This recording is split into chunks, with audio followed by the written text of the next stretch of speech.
ਵਾਹਿਗੁਰੂ ਜੀ ਕਾ ਖਾਲਸਾ ਵਾਹਿਗੁਰੂ ਜੀ ਕੀ ਫਤਿਹ ਜੀ। ਸਾਰੇ ਵੀਰ ਭੈਣਾਂ ਨੂੰ ਸਵਾਗਤ ਹੈ ਜੀ ਤੁਹਾਡਾ ਸਾਰਿਆਂ ਦਾ ਆਨਲਾਈਨ ਗੁਰਮਤਿ ਕਲਾਸ ਵਿੱਚ। ਜਿਵੇਂ ਕਿ ਆਪ ਸਾਰਿਆਂ ਨੂੰ ਪਤਾ ਹੈ, ਅਸੀਂ ਸਾਰੇ ਵੀਰ ਭੈਣਾਂ ਮਿਲ ਕੇ ਮਾਰੂ ਕੀ ਦੂਜੀ ਵਾਰ ਦੀ ਵਿਚਾਰ ਸਾਂਝੀ ਕਰਕੇ ਜੀਵਨ ਜੁਗਤ ਸਿੱਖਣ ਦਾ ਯਤਨ ਕਰ ਰਹੇ ਹਾਂ। ਕੱਲ ਤੱਕ ਅਸੀਂ 17 ਪੌੜੀਆਂ ਦੀ ਵਿਚਾਰ ਸਾਂਝੀ ਕਰ ਚੁੱਕੇ ਹਾਂ। ਅੱਜ ਅਸੀਂ 18ਵੀਂ ਪੌੜੀ ਦੀ ਵਿਚਾਰ ਆਰੰਭ ਕਰਾਂਗੇ। ਇਸ ਪੌੜੀ ਦੇ ਨਾਲ ਪਹਿਲਾ ਸ਼ਲੋਕ ਸਾਹਿਬ ਸ੍ਰੀ ਗੁਰੂ ਅਰਜਨ ਪਾਤਸ਼ਾਹ ਜੀ ਦਾ ਉਚਾਰਨ ਕੀਤਾ ਹੋਇਆ ਹੈ ਔਰ ਆਦਿ ਸ੍ਰੀ ਗੁਰੂ ਗ੍ਰੰਥ ਸਾਹਿਬ ਜੀ ਦੇ ਪਾਵਨ ਅੰਗ 1100 ਤੇ ਅੰਕਿਤ ਹੈ। 1100 ਤੇ ਅੰਕਿਤ ਹੈ।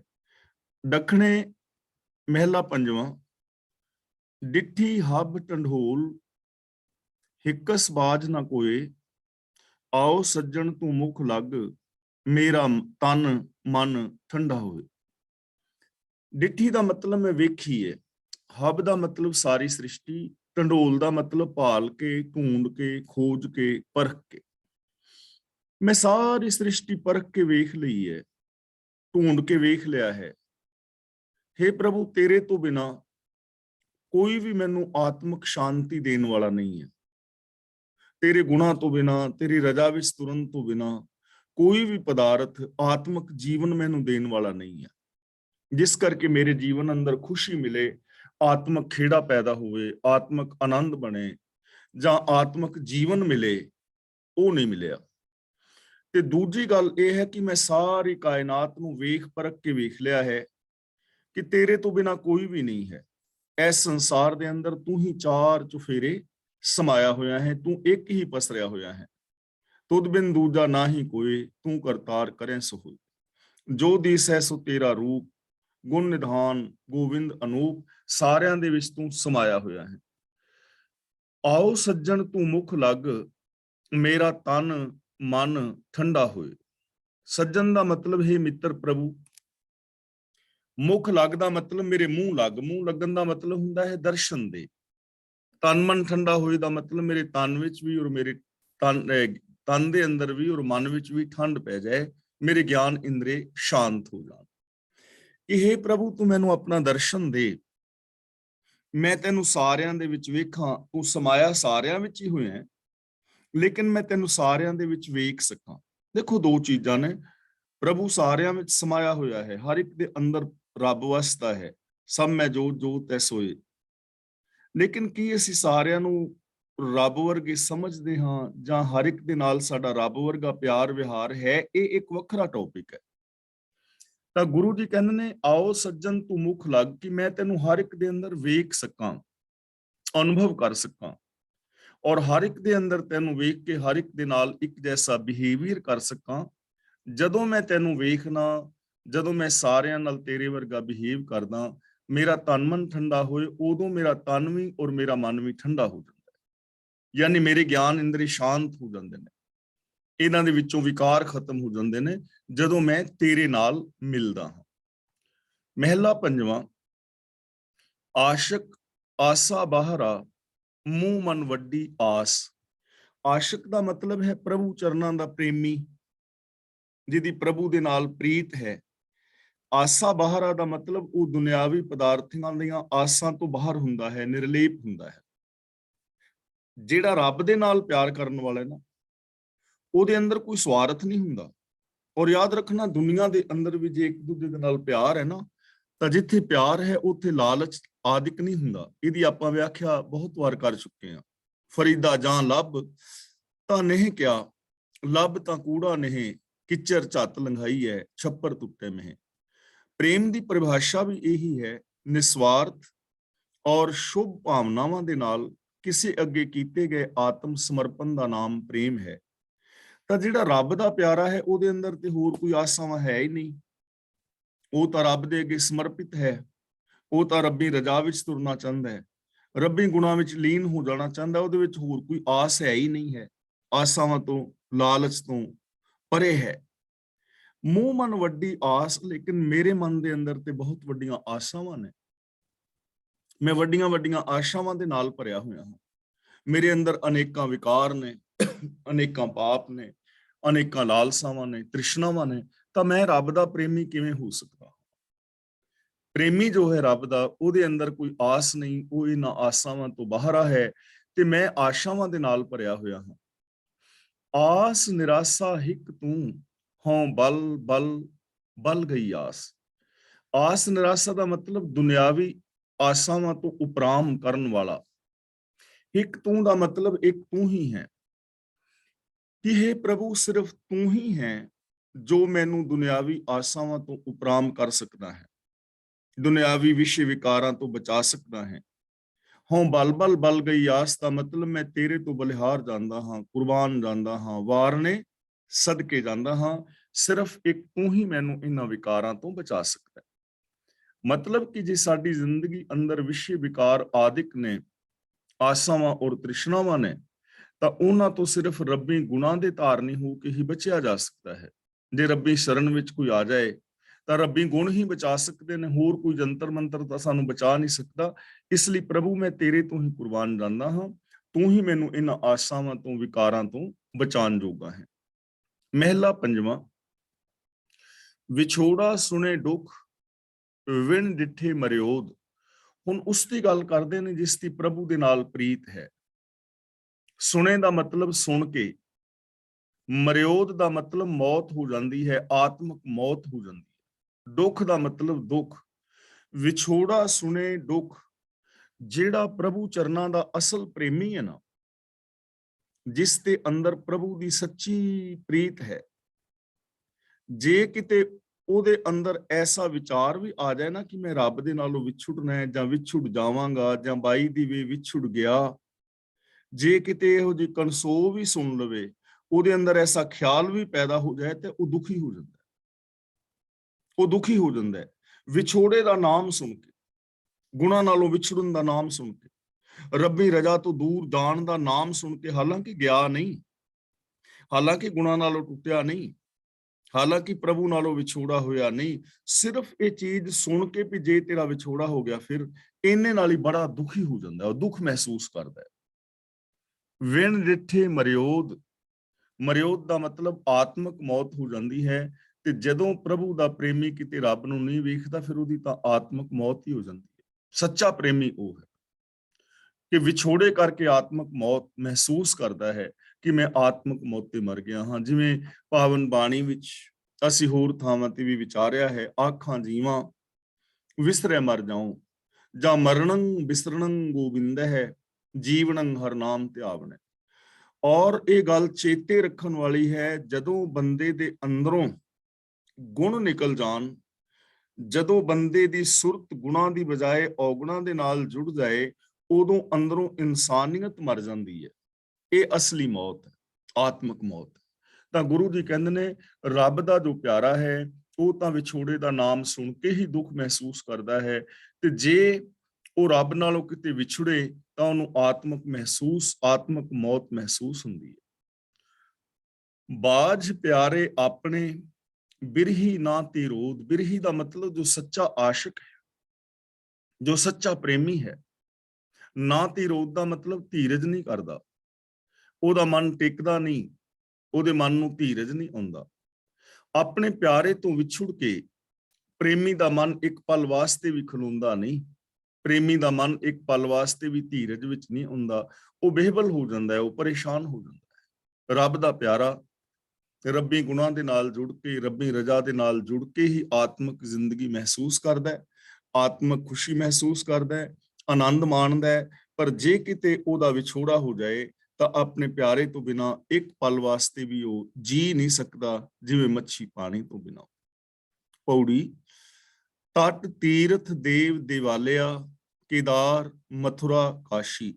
ਹੁਣ ਗੁਰੂ ਜੀ ਇਸ ਪੌੜੀ ਰਾਹੀਂ ਸਮਝਾ ਰਹੇ ਨੇ ਕਿ ਸਾਰਾ ਸੰਸਾਰ ਜਿਹੜਾ ਹੈ ਨਾ, ਉਹ ਨਾਸ਼ਮਾਨ ਹੈ, ਹਰ ਚੀਜ਼ ਨੇ ਖਤਮ ਹੋ ਜਾਣਾ ਹੈ। ਜੋ ਵੀ ਚੀਜ਼ ਪੈਦਾ ਹੋਈ ਹੈ ਉਹ ਆਖਿਰ ਇੱਕ ਦਿਨ ਖਤਮ ਹੋ ਜਾਂਦੀ ਹੈ। ਜਿਹੜਾ ਇਨਸਾਨ ਪੈਦਾ ਹੋਇਆ ਹੈ ਆਖਿਰ ਉਹ ਮਰ ਜਾਂਦਾ ਹੈ। ਇੱਥੇ ਕੋਈ ਵੀ ਚੀਜ਼ ਪਰਮਾਨੈਂਟ ਨਹੀਂ ਹੈ, ਹਰ ਚੀਜ਼ ਇੱਥੇ ਜਿਹੜੀ ਹੈ ਉਹ ਮੁੱਕਦੀ ਹੈ, ਖਤਮ ਹੁੰਦੀ ਹੈ। ਤਟ ਤੀਰਥ ਦੇਵ ਦੇਵਾਲਿਆ। ਤਟ ਦਾ ਮਤਲਬ ਨਦੀ ਦਾ ਕਿਨਾਰਾ, ਦੇਵਾਲਿਆ ਦਾ ਮਤਲਬ ਦੇਵਤੇ ਦਾ ਘਰ, ਮੰਦਿਰ ਆਦਿਕ ਧਰਮ ਅਸਥਾਨ। ਦੇਵਤਿਆਂ ਦੇ ਘਰ ਕੇਦਾਰ, ਮਥੁਰਾ, ਕਾਸ਼ੀ ਆਦਿਕ ਤੀਰਥ ਜਿਹੜੇ ਨੇ, ਇਹਨਾਂ ਦੀ ਗੱਲ ਕਰ ਰਹੇ ਨੇ। ਦੇਵਤਿਆਂ ਦੇ ਮੰਦਰ, ਕੇਦਾਰ, ਮਥੁਰਾ, ਕਾਸ਼ੀ ਆਦਿਕ ਤੀਰਥ। ਕੋਟ 33 ਦੇਵਤੇ ਸਣ ਇੰਦਰੈ ਜਾਸੀ। ਸਣ ਦਾ ਮਤਲਬ ਸਮੇਤ। 33 ਕਰੋੜ ਦੇਵਤੇ ਇੰਦਰ ਦੇਵਤੇ ਸਮੇਤ। ਜਾਸੀ ਦਾ ਮਤਲਬ ਚਲੇ ਜਾਣਗੇ, ਨਾਸ਼ਵੰਤ ਨੇ। ਯਾਨੀ ਤੀਰਥ ਵੀ ਜਿਹੜੇ ਸਾਡੇ ਵਸਦੇ ਸ਼ਹਿਰ ਨੇ, ਨਦੀਆਂ ਦੇ ਕਿਨਾਰੇ ਨੇ, 33 ਕਰੋੜ ਦੇਵਤੇ ਆਦਿਕ ਨੇ ਜੋ ਮੰਨੇ ਗਏ ਨੇ, ਸਾਰੇ ਦੇ ਸਾਰੇ ਨਾਸ਼ਮਾਨ ਨੇ, ਕੋਈ ਵੀ ਸदैव ਨਹੀਂ ਹੈ। ਸਿਮਰਿਤ ਸ਼ਾਸਤਰ ਵੇਦ ਚਾਰ, ਖਟ ਦਰਸ ਸਮਾਸੀ।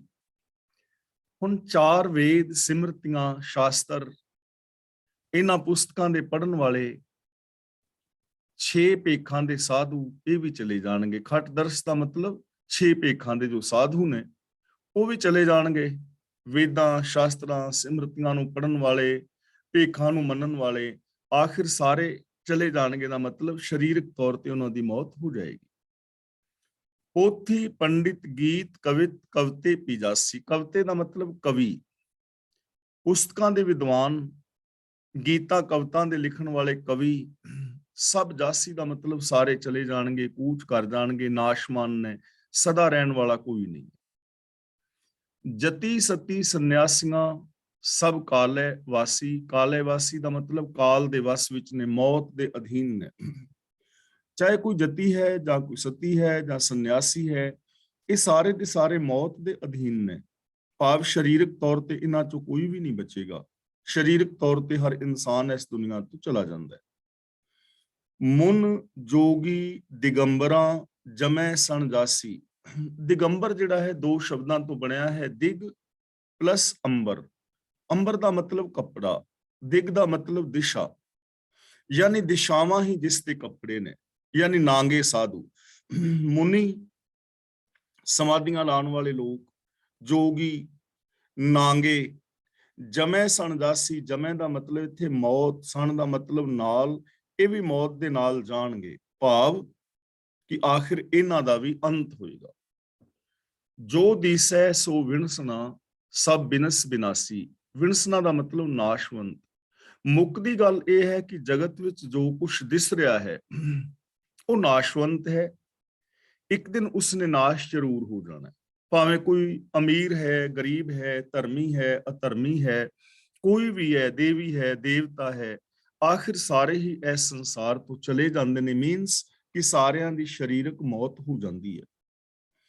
ਥਿਰ ਪਾਰ ਬ੍ਰਹਮ ਪਰਮੇਸ਼ਰੋ, ਸੇਵਕ ਥਿਰ ਹੋਸੀ। ਸਦਾ ਕਾਇਮ ਰਹਿਣ ਵਾਲਾ ਪ੍ਰਭੂ ਹਮੇਸ਼ਾ ਹੀ ਹੈ। ਰੱਬ ਨੇ ਕਦੇ ਵੀ ਨਹੀਂ ਮਰਨਾ, ਕਿਉਂਕਿ ਉਹ ਕਦੇ ਜੰਮਿਆ ਹੀ ਨਹੀਂ, ਉਹ ਜਨਮ ਮਰਨ ਵਿੱਚ ਨਹੀਂ ਹੈ। ਸੇਵਕ ਥਿਰ ਹੋਸੀ, ਤੇ ਜਿਹੜਾ ਪ੍ਰਭੂ ਦਾ ਸੇਵਕ ਹੈ ਉਹ ਵੀ ਥਿਰ ਰਹੇਗਾ। ਥਿਰ ਦਾ ਮਤਲਬ ਇਹ ਨਹੀਂ ਕਿ ਉਹ ਸਰੀਰਕ ਮੌਤੇ ਨਹੀਂ ਮਰੇਗਾ, ਉਹ ਆਤਮਿਕ ਮੌਤੇ ਨਹੀਂ ਮਰੇਗਾ। ਹੁਣ ਸਰੀਰਕ ਤੌਰ ਤੇ ਤਾਂ ਸਾਰਿਆਂ ਨੇ ਮਰ ਹੀ ਜਾਣਾ, ਪਰ ਬਹੁ ਗਿਣਤੀ ਲੋਕਾਂ ਦੀ ਐਸੀ ਹੈ ਜੋ ਆਤਮਿਕ ਮੌਤੇ ਮਰੀ ਰਹਿੰਦੀ ਹੈ। ਚਾਹੀਦਾ ਤਾਂ ਇਹ ਸੀ ਕਿ ਜਿੱਥੇ ਬੰਦਾ ਸਰੀਰਕ ਜ਼ਿੰਦਗੀ ਜੀ ਰਿਹਾ ਹੈ ਤਾਂ ਇਨਸਾਨ ਹੋਣ ਦੇ ਨਾਤੇ ਇਹ ਇਨਸਾਨ ਆਤਮਿਕ ਜ਼ਿੰਦਗੀ ਵੀ ਜੀਂਦਾ, ਜ਼ਮੀਰ ਵਾਲਾ ਜੀਵਨ ਜੀਂਦਾ, ਰੱਬ ਵਰਗਾ ਹੋ ਕੇ ਜੀਂਦਾ, ਅੰਦਰੋਂ ਬਾਹਰੋਂ ਇੱਕ ਹੋ ਕੇ ਜੀਂਦਾ। ਲੇਕਿਨ ਐਸਾ ਹੁੰਦਾ ਨਹੀਂ। ਚੰਦ ਲੋਕ ਹੁੰਦੇ ਨੇ, ਥੋੜੇ ਲੋਕ ਹੁੰਦੇ ਨੇ ਜੋ ਜ਼ਮੀਰ ਵਾਲੀ, ਇਨਸਾਨੀਅਤ ਵਾਲੀ ਜ਼ਿੰਦਗੀ ਜੀਂਦੇ ਨੇ। ਤਾਂ ਗੁਰੂ ਜੀ ਕਹਿੰਦੇ ਨੇ ਪ੍ਰਭੂ ਸदैव ਹੈ, ਤੇ ਪ੍ਰਭੂ ਦੇ ਜੋ ਸੇਵਕ ਨੇ ਉਹ ਸदैव ਆਤਮਿਕ ਜ਼ਿੰਦਗੀ ਜੀਂਦੇ ਨੇ, ਉਹ ਆਤਮਿਕ ਮੌਤੇ ਨਹੀਂ ਮਰਦੇ। ਸ਼ਲੋਕ ਦੱਖਣੇ ਮਹਿਲਾ ਪੰਜਵਾਂ। ਸੈ ਨੰਗੇ ਨਹਿ ਨੰਗ, ਭੁੱਖੇ ਲੱਖ ਨਾ ਭੁੱਖਿਆ। ਸੈ ਨੰਗੇ ਦਾ ਮਤਲਬ ਸੈਂਕੜੇ ਵਾਰੀ ਨੰਗੇ ਹੋਣ। ਨਹਿ ਨੰਗ ਦਾ ਮਤਲਬ ਨੰਗੇ ਨਹੀਂ ਹੁੰਦੇ, ਭਾਵ ਕਿ ਉਹ ਨੰਗ ਨੂੰ ਦੁਖਦਾਈ ਨਹੀਂ ਸਮਝਦੇ। ਭੁੱਖੇ ਲੱਖ, ਲੱਖਾਂ ਵਾਰੀ ਭੁੱਖੇ ਹੋਣ, ਨਾ ਭੁੱਖਿਆ, ਉਹਨਾਂ ਨੂੰ ਭੁੱਖ ਚੁੱਭਦੀ ਨਹੀਂ। ਜੋ ਰੱਬ ਦੀ ਰਜ਼ਾ ਵਿੱਚ ਤੁਰਨ ਵਾਲੇ ਨੇ, ਜਿਹੜੇ ਸੱਚ ਨੂੰ, ਜਿਨ੍ਹਾਂ ਨੇ ਆਪਣੀ ਜ਼ਿੰਦਗੀ ਦਾ ਗੋਲ ਬਣਾਇਆ ਕਿ ਮੈਂ ਸਚਿਆਰ ਹੋ ਕੇ ਜ਼ਿੰਦਗੀ ਜੀਣੀ ਹੈ, ਰੱਬੀ ਰਜ਼ਾ ਦੇ ਵਿੱਚ ਮੈਂ ਜੀਵਨ ਜੀਣਾ ਹੈ, ਜੋ ਰੱਬੀ ਰਜ਼ਾ ਨੂੰ ਫੋਲੋ ਕਰ ਰਹੇ ਨੇ, ਰੱਬੀ ਰਜ਼ਾ ਮੁਤਾਬਕ ਜ਼ਿੰਦਗੀ ਜੀ ਰਹੇ ਨੇ, ਜੋ ਰੱਬੀ ਗੁਣਾਂ ਦੇ ਧਾਰਨੀ ਨੇ, ਜਿਨ੍ਹਾਂ ਦੇ ਜੀਵਨ ਦਾ ਗੋਲ ਸਚਿਆਰ ਹੈ, ਉਸ ਮਨੁੱਖ ਨੂੰ ਨੰਗ ਦੀ ਪਰਵਾਹ ਨਹੀਂ ਹੁੰਦੀ, ਭਾਵੇਂ ਸੈਂਕੜੇ ਵਾਰੀ ਵੀ ਨੰਗਾ ਰਹਿਣਾ ਪਏ। ਕਈ ਵਾਰ ਹੁੰਦਾ ਹੈ ਨਾ, ਗਰੀਬੀ ਆ ਜਾਏ ਤੇ ਬੰਦਾ ਪੈਸੇ ਦੇ ਲਾਲਚ ਨੂੰ, ਆਪਣੇ ਧਰਮ ਇਮਾਨ ਨੂੰ ਛੱਡ ਜਾਂਦਾ ਹੈ। ਕਿੰਨੇ ਸਾਰੇ ਲੋਕ ਨੇ ਜਿਨ੍ਹਾਂ ਦੀਆਂ ਅਸੀਂ ਰੋਜ਼ ਖਬਰਾਂ ਪੜ੍ਹਦੇ ਹਾਂ ਕਿ ਫਲਾਂ ਬੰਦੇ ਨੇ ਪੈਸੇ ਕਰਕੇ, ਲੋੜ ਕਰਕੇ ਆਪਣਾ ਧਰਮ ਚੇਂਜ ਕਰ ਲਿਆ। ਆਮ ਹੁੰਦਾ ਹੈ ਨਾ, ਗਰੀਬੀ ਦੇ ਵਿੱਚ ਬੰਦਾ ਡੋਲ ਜਾਂਦਾ ਹੈ, ਸੱਚ ਦੇ ਰਾਹ ਨੂੰ ਛੱਡ ਜਾਂਦਾ ਹੈ। ਪਰ ਗੁਰੂ ਜੀ ਕਹਿੰਦੇ ਨੇ, ਜੋ ਸਚਿਆਰ ਨੇ, ਸੈਂਕੜੇ ਵਾਰ ਉਹਨਾਂ ਨੂੰ ਨੰਗ ਭੁੱਖ ਦੀ ਪੀੜ ਝੱਲਣੀ ਪਵੇ, ਪਰ ਉਹ ਨੰਗ ਭੁੱਖ ਦੀ ਪਰਵਾਹ ਨਹੀਂ ਕਰਦੇ। ਬੇਸ਼ੱਕ ਨੰਗੇ ਰਹਿਣਾ ਪੈ ਜਾਏ, ਪਰ ਸੱਚ ਨੂੰ ਨਹੀਂ ਛੱਡਦੇ। ਭੁੱਖੇ ਲੱਖਾਂ ਵਾਰ ਭੁੱਖ ਸਤਾਏ, ਭੁੱਖੇ ਰਹਿਣਾ ਪੈ ਜਾਏ, ਪਰ ਨਾ ਭੁੱਖਿਆ, ਉਹ ਭੁੱਖ ਨੂੰ ਚੁੱਭਣ, ਉਹਨਾਂ ਨੂੰ ਭੁੱਖ ਚੁੱਭਦੀ ਨਹੀਂ, ਉਹ ਭੁੱਖ ਨੂੰ ਆਪਣੇ ਉੱਤੇ ਪ੍ਰਭਾਵਿਤ ਨਹੀਂ ਹੋਣ ਦਿੰਦੇ। ਭੁੱਖ ਦੇ ਦੁੱਖੋਂ ਸੱਚ ਨੂੰ ਛੱਡਦੇ ਨਹੀਂ। ਅਸੀਂ ਪੜ੍ਹਦੇ ਹਾਂ ਨਾ ਸਿੱਖ ਇਤਿਹਾਸ, ਕਿ ਕਿਵੇਂ ਛੋਲਿਆਂ ਦੀ ਇੱਕ ਇੱਕ ਮੁੱਠ ਖਾ ਕੇ ਜੰਗਲਾਂ ਦੇ ਅੰਦਰ ਸਿੱਖ ਚੜ੍ਹਦੀ ਕਲਾ ਦੇ ਵਿੱਚ ਰਹਿੰਦੇ ਨੇ। ਭੁੱਖ ਦੇ ਦੁੱਖੋਂ ਉਹਨਾਂ ਨੇ ਸੱਚ ਨੂੰ ਛੱਡਿਆ ਨਹੀਂ ਹੈ। ਬੇਸ਼ੱਕ ਆਨੰਦਪੁਰ ਦੇ ਕਿਲੇ ਦੇ ਅੰਦਰ ਜਾਂ ਚਮਕੌਰ ਦੇ ਕਿਲੇ ਦੇ ਅੰਦਰ, ਚਮਕੌਰ ਦੀ ਗੜ੍ਹੀ ਦੇ ਅੰਦਰ ਹੈ ਨਾ ਭੁੱਖ, ਲੇਕਿਨ ਭੁੱਖ ਦੇ ਦੁੱਖੋਂ ਲੋਕ ਛੱਡ ਜਾਂਦੇ ਨੇ ਸੱਚ ਨੂੰ, ਪਰ ਸੱਚ ਨੂੰ ਛੱਡਿਆ। ਬੇਸ਼ੱਕ ਰੱਬ ਦਾ ਪਿਆਰਾ, ਉਹਨੂੰ ਨੰਗੇ ਰਹਿਣਾ ਪੈ ਜਾਏ, ਉਹਨੂੰ ਭੁੱਖੇ ਰਹਿਣਾ ਪੈ ਜਾਏ, ਪਰ ਉਹ ਸੱਚ ਨੂੰ ਨਹੀਂ ਛੱਡਦੇ। ਦੁੱਖੇ ਕੋੜ ਨਾ ਦੁੱਖ, ਦੁੱਖੇ ਦਾ ਮਤਲਬ ਕਰੋੜਾਂ ਦੁੱਖ ਹੋਣ, ਦੁੱਖ ਦਾ ਮਤਲਬ ਦੁੱਖ, ਕੋੜ ਦਾ ਮਤਲਬ ਕਰੋੜਾਂ ਦੁੱਖ ਹੋਣ। ਸ਼ੁਭ ਦਿਸ਼ ਦਾ ਮਤਲਬ ਚੰਗੀ ਨਿਗਾਹ, ਦੁੱਖੇ ਕੋੜ ਨਾ ਦੁੱਖ, ਨਾਨਕ ਪਿਰੀ ਪਿਖੰਦੋ ਸ਼ੁਭ ਦਿਸ਼ਟ। ਸ਼ੁਭ ਦਿਸ਼ ਦਾ ਮਤਲਬ ਚੰਗੀ ਨਿਗਾਹ ਨਾਲ, ਸਵੱਲੀ ਨਜ਼ਰ ਨਾਲ, ਜਿਸ ਤੇ ਰੱਬ ਰਹਿਮਤ ਕਰੇ। ਪਿਖੰਦੋ ਦਾ ਮਤਲਬ ਵੇਖੇ। ਜਿਸ ਮਨੁੱਖ ਵੱਲ ਪ੍ਰਭੂ ਸਵੱਲੀ ਨਜ਼ਰ ਨਾਲ ਤੱਕੇ, ਉਹਨੂੰ ਕੋਈ ਦੁੱਖ ਹੁੰਦਾ ਨਹੀਂ, ਭਾਵੇਂ ਕਰੋੜਾਂ ਦੁੱਖ ਵਾਪਰ ਜਾਣ, ਚਾਹੇ ਕਰੋੜਾਂ ਦੁੱਖ ਆ ਜਾਣ।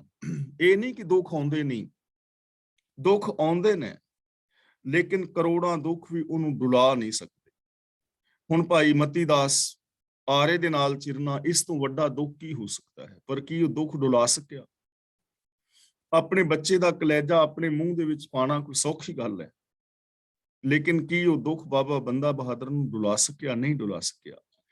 ਤਾਂ ਗੁਰੂ ਜੀ ਕਹਿੰਦੇ ਨੇ, ਜਿਨ੍ਹਾਂ ਤੇ ਗੁਰੂ ਰਹਿਮਤ ਭਰੀ ਦ੍ਰਿਸ਼ਟੀ ਕਰਦਾ ਹੈ, ਭਾਵ ਜੋ ਗੁਰੂ ਗਿਆਨ ਦੇ ਧਾਰਨੀ ਨੇ, ਜਿਨ੍ਹਾਂ ਨੇ ਗੁਰੂ ਦੇ ਦਿੱਤੇ ਹੋਏ ਆਫ ਲਾਈਫ ਨੂੰ ਅਪਣਾਇਆ ਹੈ, ਜਿਨ੍ਹਾਂ ਦੇ ਅੰਦਰ ਗੁਰੂ ਦੇ ਗਿਆਨ ਦਾ ਦੀਵਾ ਬਲਿਆ ਹੈ, ਜਿਨ੍ਹਾਂ ਨੇ ਸੱਚ ਨੂੰ ਪਛਾਣਿਆ ਹੈ, ਸੱਚ ਨੂੰ ਜ਼ਿੰਦਗੀ ਦਾ ਏਮ ਬਣਾਇਆ ਹੈ, ਚਾਹੇ ਕਰੋੜਾਂ ਵੀ ਦੁੱਖ ਉਹਨਾਂ ਨੂੰ ਝੱਲਣੇ ਪੈ ਜਾਣ, ਦੁੱਖ ਨੂੰ ਵੇਖ ਕੇ ਉਹ ਘਾਬਰਦੇ ਨਹੀਂ। ਮਹਿਲਾ ਪੰਜਵਾਂ, ਦੂਜੇ ਪਾਸੇ ਕਹਿ ਰਹੇ ਨੇ, ਸੁਖ ਸਮੂਹਾ ਭੋਗ, ਭੂਮ ਸਬਾਈ ਕੋ ਧਣੀ। ਸਮੂਹ ਦਾ ਮਤਲਬ ਢੇਰ, ਢੇਰ ਸਾਰੇ ਸੁਖ।